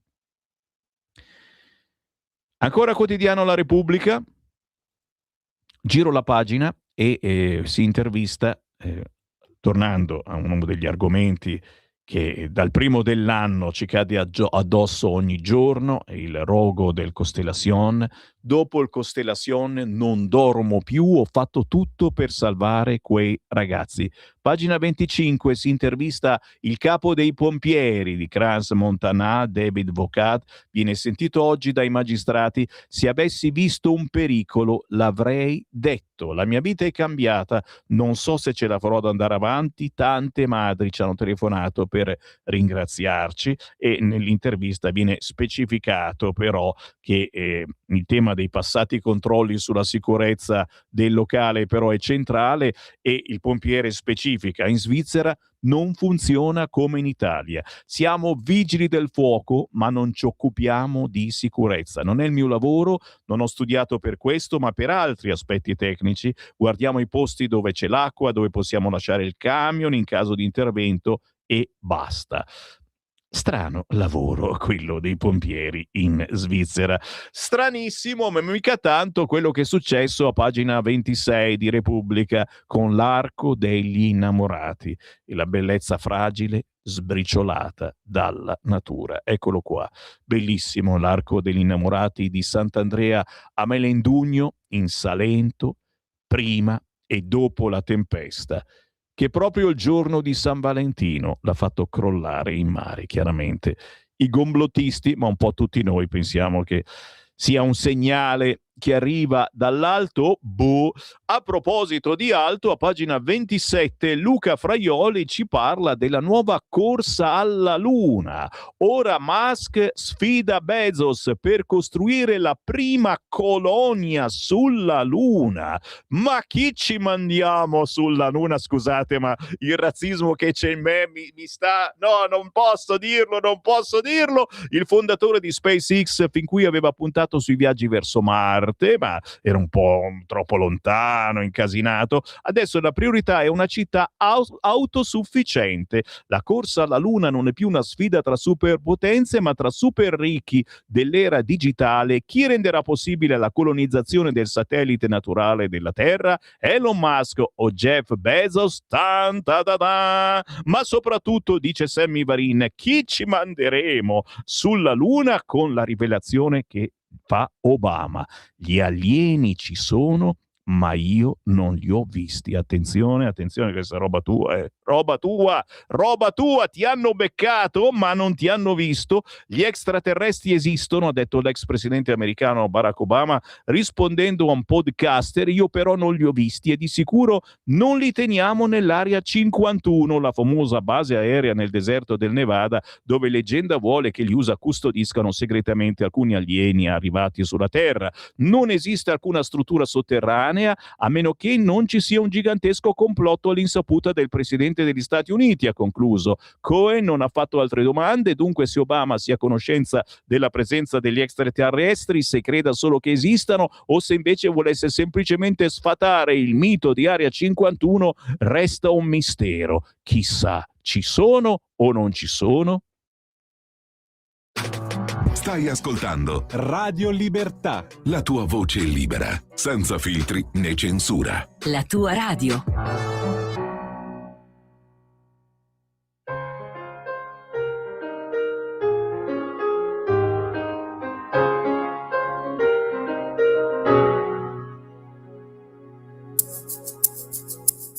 Sai che vorrei ascoltare le parole che hai da dirmi, ma perché non capisco, mi son persa in quel caffè lì con te e ho iniziato a innamorarmi mentre il sole tramontava e mia madre mi chiamava. Quando vorrò non ci sta una catena, quante volte me lo hai detto tu, questo amore che non ti conviene, e stasera non rispondi, più. Swear I do you well, say me did it, say you did it, popo. Ehi, dico a te, mi rispondi a quel telefono che è spento già da un po', mi stai solo illudendo, non lo so se vorrai continuare a parlarmi mentre cerco di chiamarti, non dovevo preoccuparmi. Quando vorrò non ci sta una catena, quante volte me lo hai detto tu, questo amore che non ti conviene, e stasera non rispondi, e stasera non rispondi.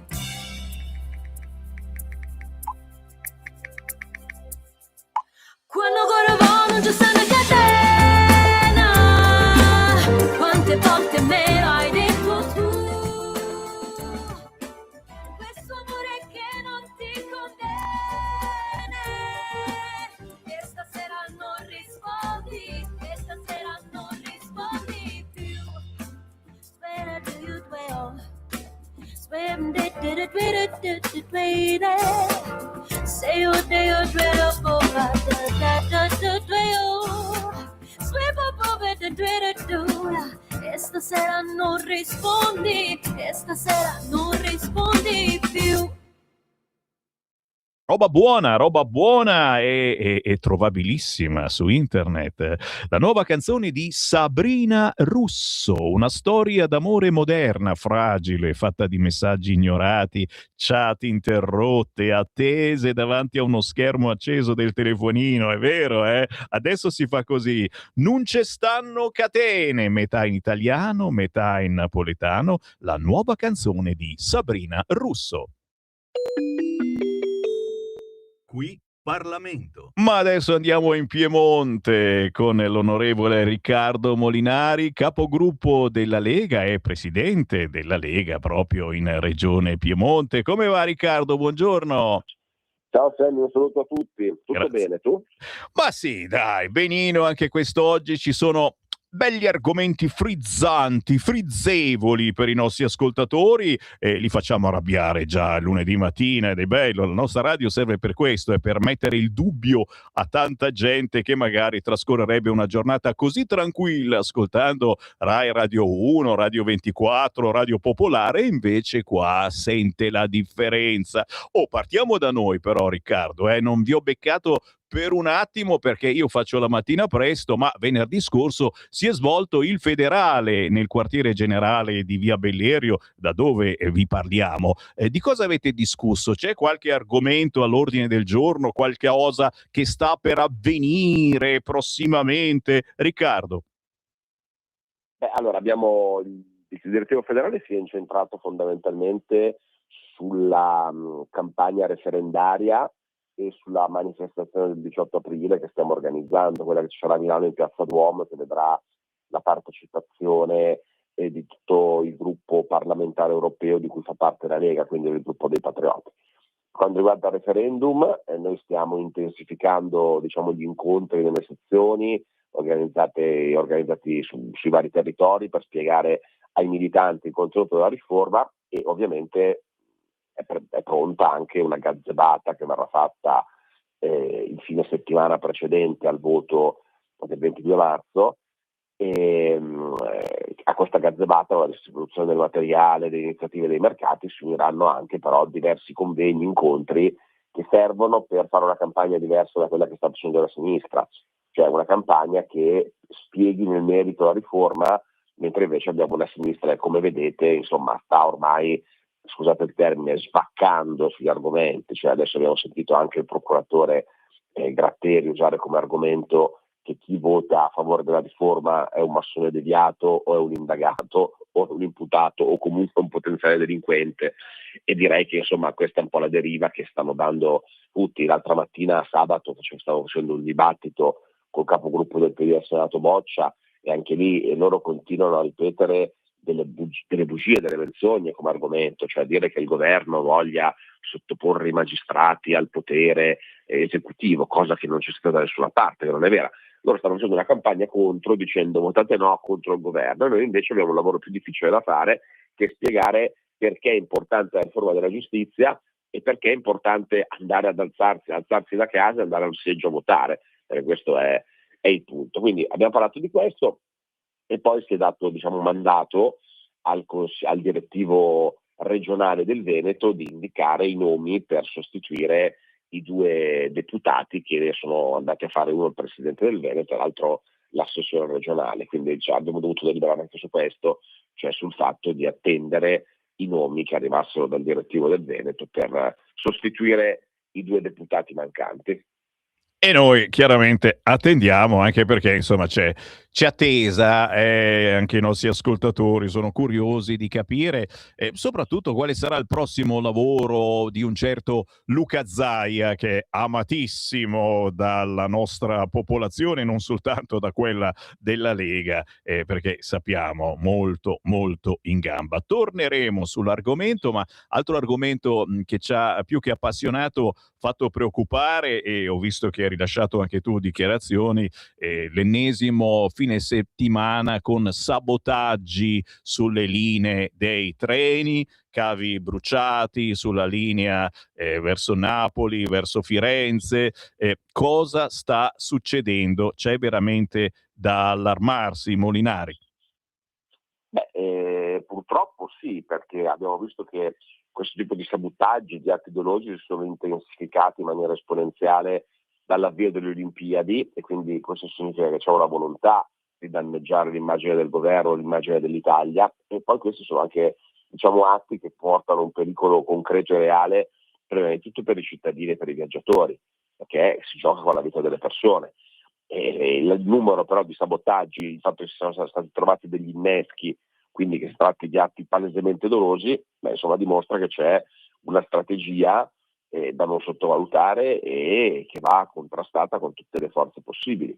Quindi è chiaro che non sappiamo ancora che tipo di responsabili ci siano dietro. Si parla, c'è la pista di anarco-insurrezionalisti, in passato si era parlato magari anche di problemi privati tra ditte che non ricevono gli appalti, quindi che cosa sia non si sa, però il numero degli eventi e degli episodi sono talmente tanti che lasciano pensare che ci sia una strategia organizzata e che ci siano dietro delle menti professionali, purtroppo, in questo tipo di atti terroristici, perché atti terroristici sono, e quindi l'attenzione da parte del Ministero degli Interni è giustamente massima.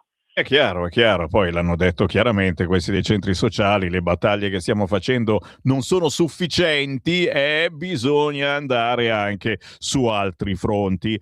Senti, ti rubo ancora 30 secondi perché oggi a pagina 13 del quotidiano La Stampa si intervista, ne abbiamo parlato prima, Luca Zaia sul fine vita, e giustamente Luca Zaia dice il governo mandi avanti la legge. Dici che è arrivato il momento di parlarne, e so che è un argomento assolutamente divisivo anche all'interno, ma è giusto che sia così, dei singoli partiti. Molinari. Sì, l'argomento è certamente divisivo, questo l'abbiamo già visto quando alcune regioni hanno iniziato a discuterne, no? Dove sono emerse sensibilità nel partito molto diverse. Credo che, io non ho ancora letto l'intervista di Zaia, però se giustamente dice che bisogna discutere, dice una cosa corretta, perché il fatto che l'argomento sia divisivo non significa che la politica debba assumersi la responsabilità di lasciare una lacuna su una normativa così importante, anche perché il tema delle fine vite esiste perché ci sono delle sentenze che di fatto lo permettono in certe condizioni. Io credo che su un tema così importante non bisognerebbe far legiferare ai giudici però con le sentenze, ma giustamente il Parlamento dovrebbe assumersi la responsabilità di dare una cornice e di normare la questione, che è una questione estremamente complessa, cioè non è che si può stare soltanto sul favorevoli e contrari, questa è la semplificazione, e poi ci sono quelli che assolutamente sono contrari a tout court, perché magari hanno una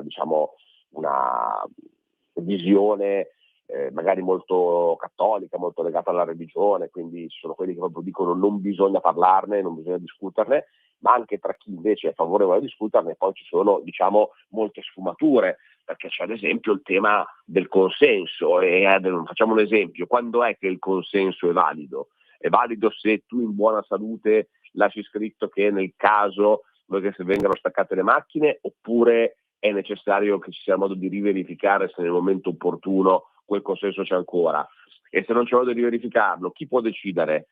Il parente, un magistrato, i medici, insomma ho fatto degli esempi concreti, però quando si parla di fine vita ci sono tutte queste cose da mettere in ordine. Oggi c'è un comitato etico che è fatto da medici, da professionisti, che in qualche modo valuta la situazione e decide. Ecco, forse sarebbe il caso su un tema così che il Parlamento non colmasse questa lacuna. Quindi io sono assolutamente d'accordo sul fatto che la lacuna vada colmata, pur sapendo che il tema è divisivo, molto complesso, e che, come giustamente dicevi tu, anche all'interno degli stessi partiti ci sono ovviamente sensibilità e punti di vista diversi. Ultimi 30 secondi davvero, cosa succede questa settimana alla Camera? Guarda, questa settimana avremo domani alle 13.30 un'informativa del ministro, un'informativa del governo, del ministro Tajani, sulla partecipazione dell'Italia al Board of Peace di Trump per Gaza. Quindi questo sarà un passaggio molto importante, e poi avremo l'approvazione del nuovo regolamento della Camera dei Deputati, e diciamo altra cosa importante sarà che verrà approvato in commissione il milleproroghe, che poi arriverà per la richiesta di fiducia in aula il mercoledì o il giovedì, e poi insomma finiremo i lavori del milleproroghe il lunedì della prossima settimana, perché sono un provvedimento corposo, quindi bisognerà capire quando esce dalla commissione, insomma, se esce mercoledì o giovedì. E noi naturalmente attenderemo soprattutto il nuovo regolamento della Camera dei Deputati. Non siamo deputati, ma lo vorremmo essere in questo momento. Grazie a Riccardo Molinari, buon lavoro. Grazie Sammy, un saluto a tutti. Qui Parlamento. Lo amiamo Molinari, è stato proprio sibillino, il nuovo regolamento della Camera dei Deputati. Chi mi ascolta lo sa cosa intendo, forse si parlerà di quei famosi cambi di casacca, quello che è stato eletto in un partito e poi ping, fa un salto e va in un altro. Speriamo. Abbiamo le dita delle mani e dei piedi che facciamo così, le incrociamo. Intanto sono le 9.14, il buongiorno rinnovato a chi mi avesse acceso solo in questo momento. Sono Sammy Varin e vi sto mettendo sul tavolo gli argomenti del giorno, e tra questi c'è sicuramente quello messo in apertura su Libero, con il clandestino da risarcire già condannato 23 volte, tante rapine e una donna picchiata a sangue. Ecco perché l'algerino era in Albania per essere rimpatriato e invece riceverà 700 euro, e questo è un qualche cosa che ci fa veramente arrabbiare, ma che giustamente, signori, sono le cose che accadono, ma se leggi i soliti giornali non esistono.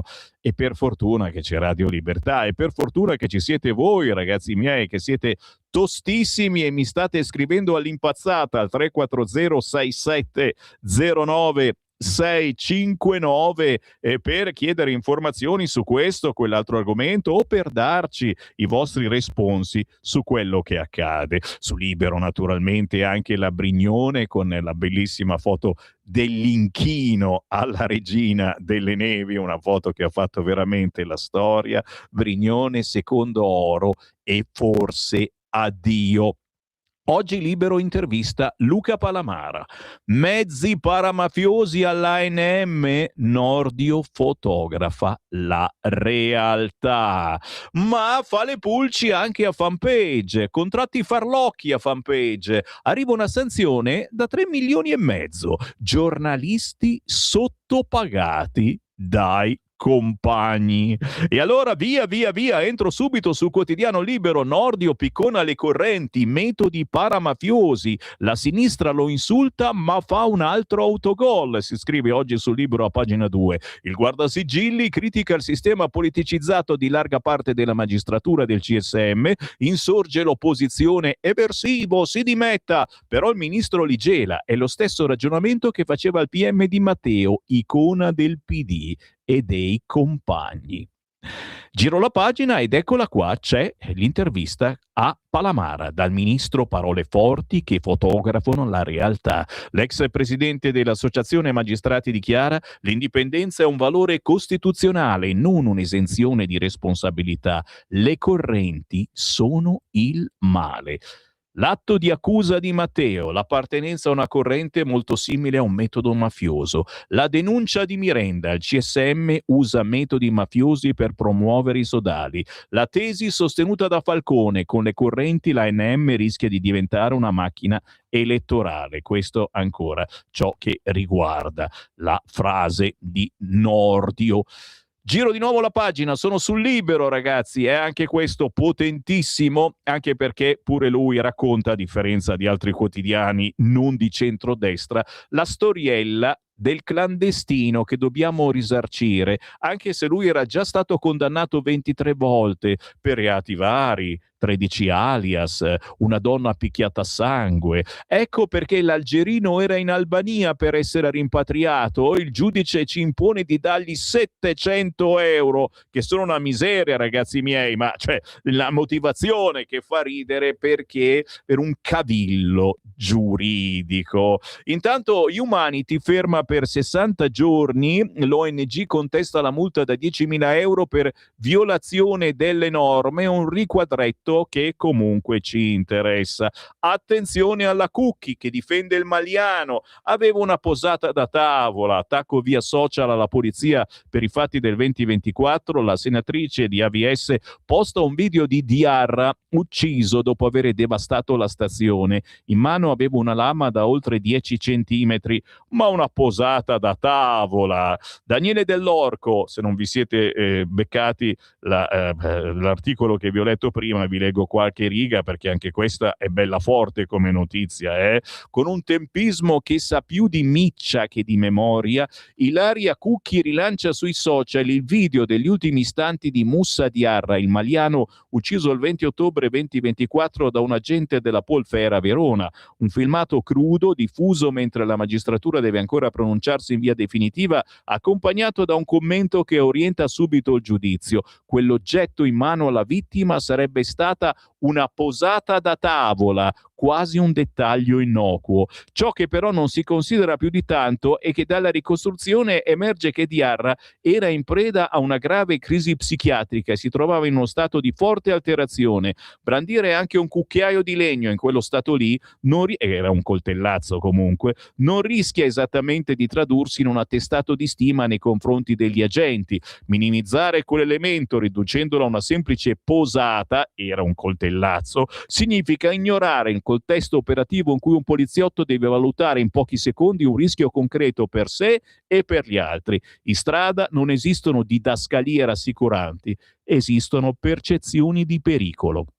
Questo è l'incipit dell'articolo che campeggia quest'oggi a pagina 4 del quotidiano Libero. Oh oh! Fanpage, contratti farlocchi, arriva multa da 3,5 milioni, giornalisti sottopagati dai compagni. L'Inps bastona il gruppo del quotidiano di cancellato e ora l'FNSI accusa concorrenza sleale. Gli stipendi erano del 40% inferiori a quelli normali. Intanto io apro le linee, sono le 9:20 ed è giusto darvi spazio. Chi vuole parlare con Sammy Varini in questo momento può chiamare 02 9294 7222 e intanto vi leggo in taglio basso l'articolo di Claudia Osmetti su Libero. A Bologna lite tra comune e regioni sul centro di permanenza dentro casa. I migranti fanno azzuffare la sinistra emiliana. Il sindaco Lepore si oppone al CPR in città dopo aver chiesto più agenti e un piano di sicurezza per la stazione.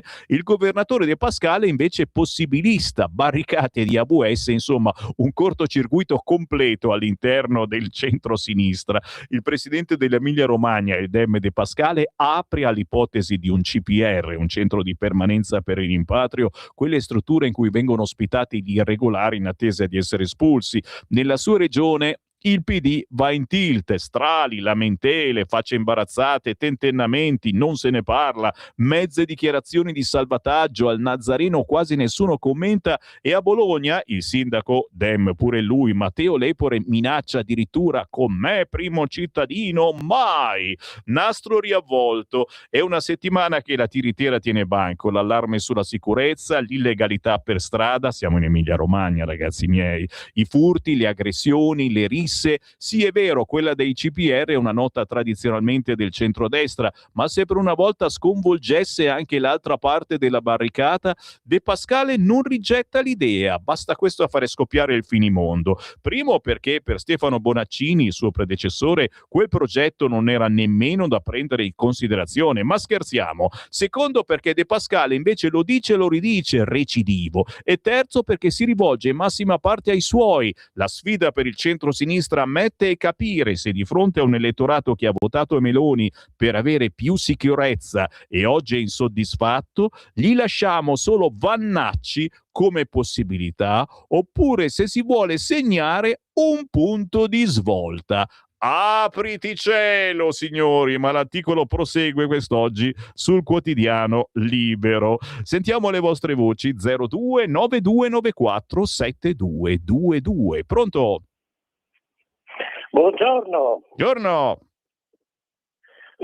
Allora, io ho 82 anni, quindi ne ho viste di cose. È vero.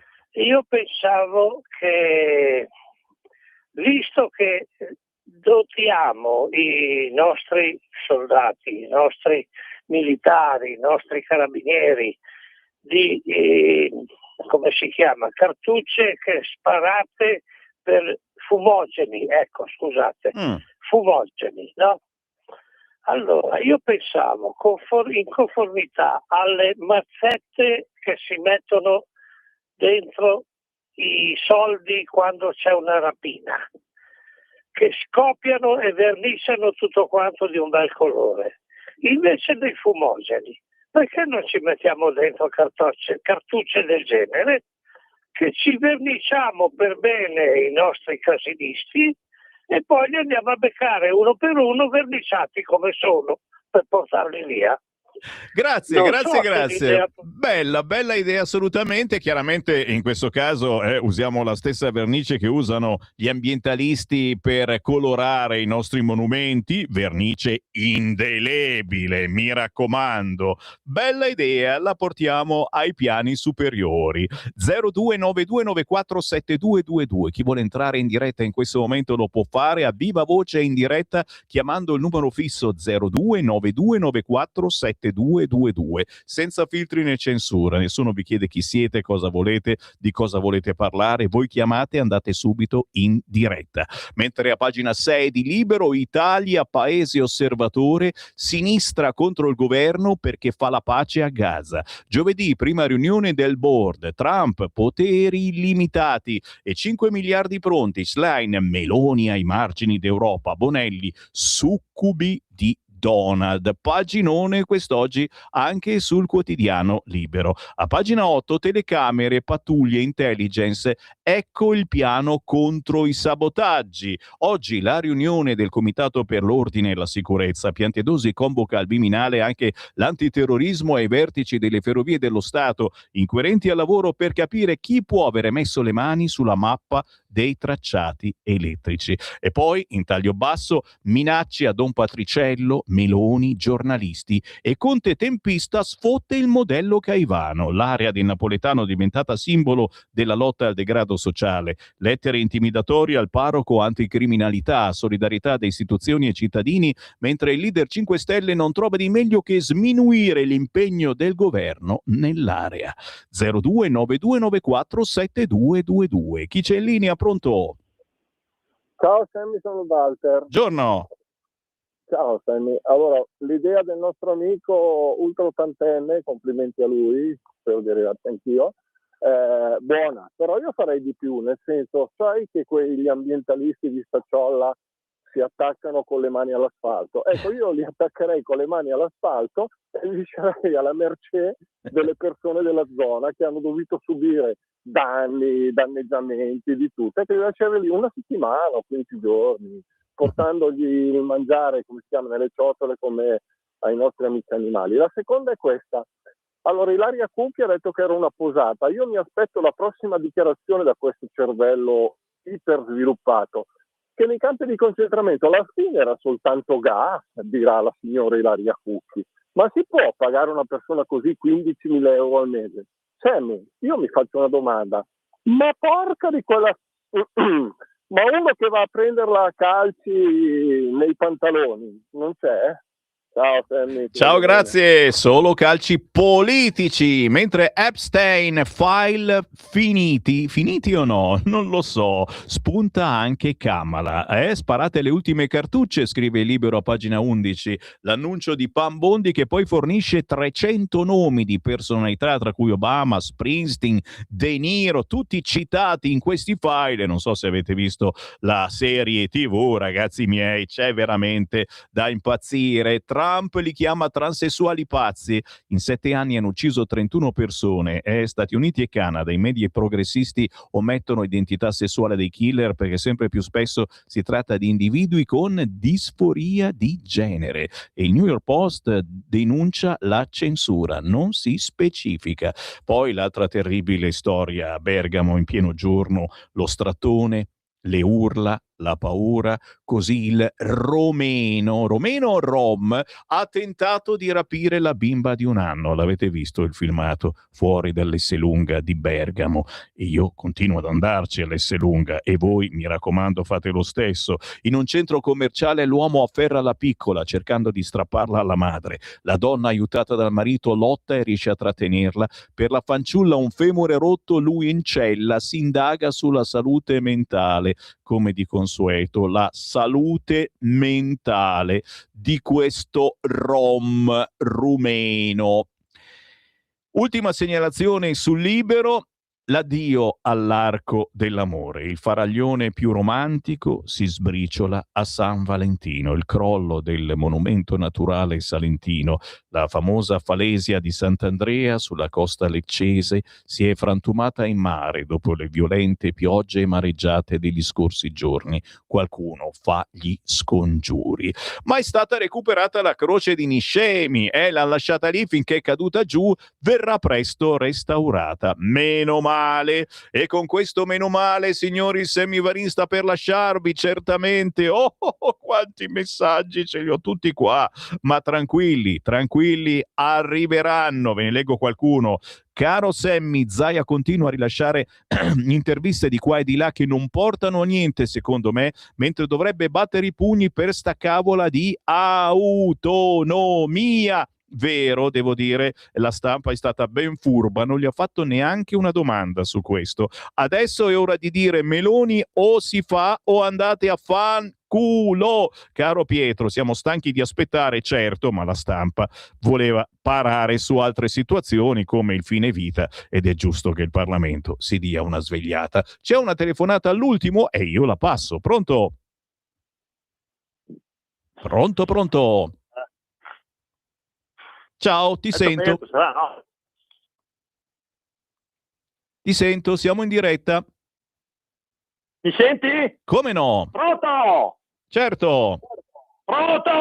Ciao Sammy! Si è Nati svegliato. fuori! Si è svegliato di colpo, Ciao, buongiorno. Ma no, sei un gigante! Grazie sempre, guarda, per tutto quello che fai, guarda. Quando ci sei tu dai una svegliata a tanta gente che dorme. Anche tu. Sempre avanti con la Lega, sempre. La Lega è un muro dove vanno a sbattere tutti. Forza Zaia, forza Salvini, nati fuori, viva avanti, grazie Zaia per queste Olimpiadi. Ci ho messo anche la firma su quel simbolo. Viva Zaia, queste elezioni,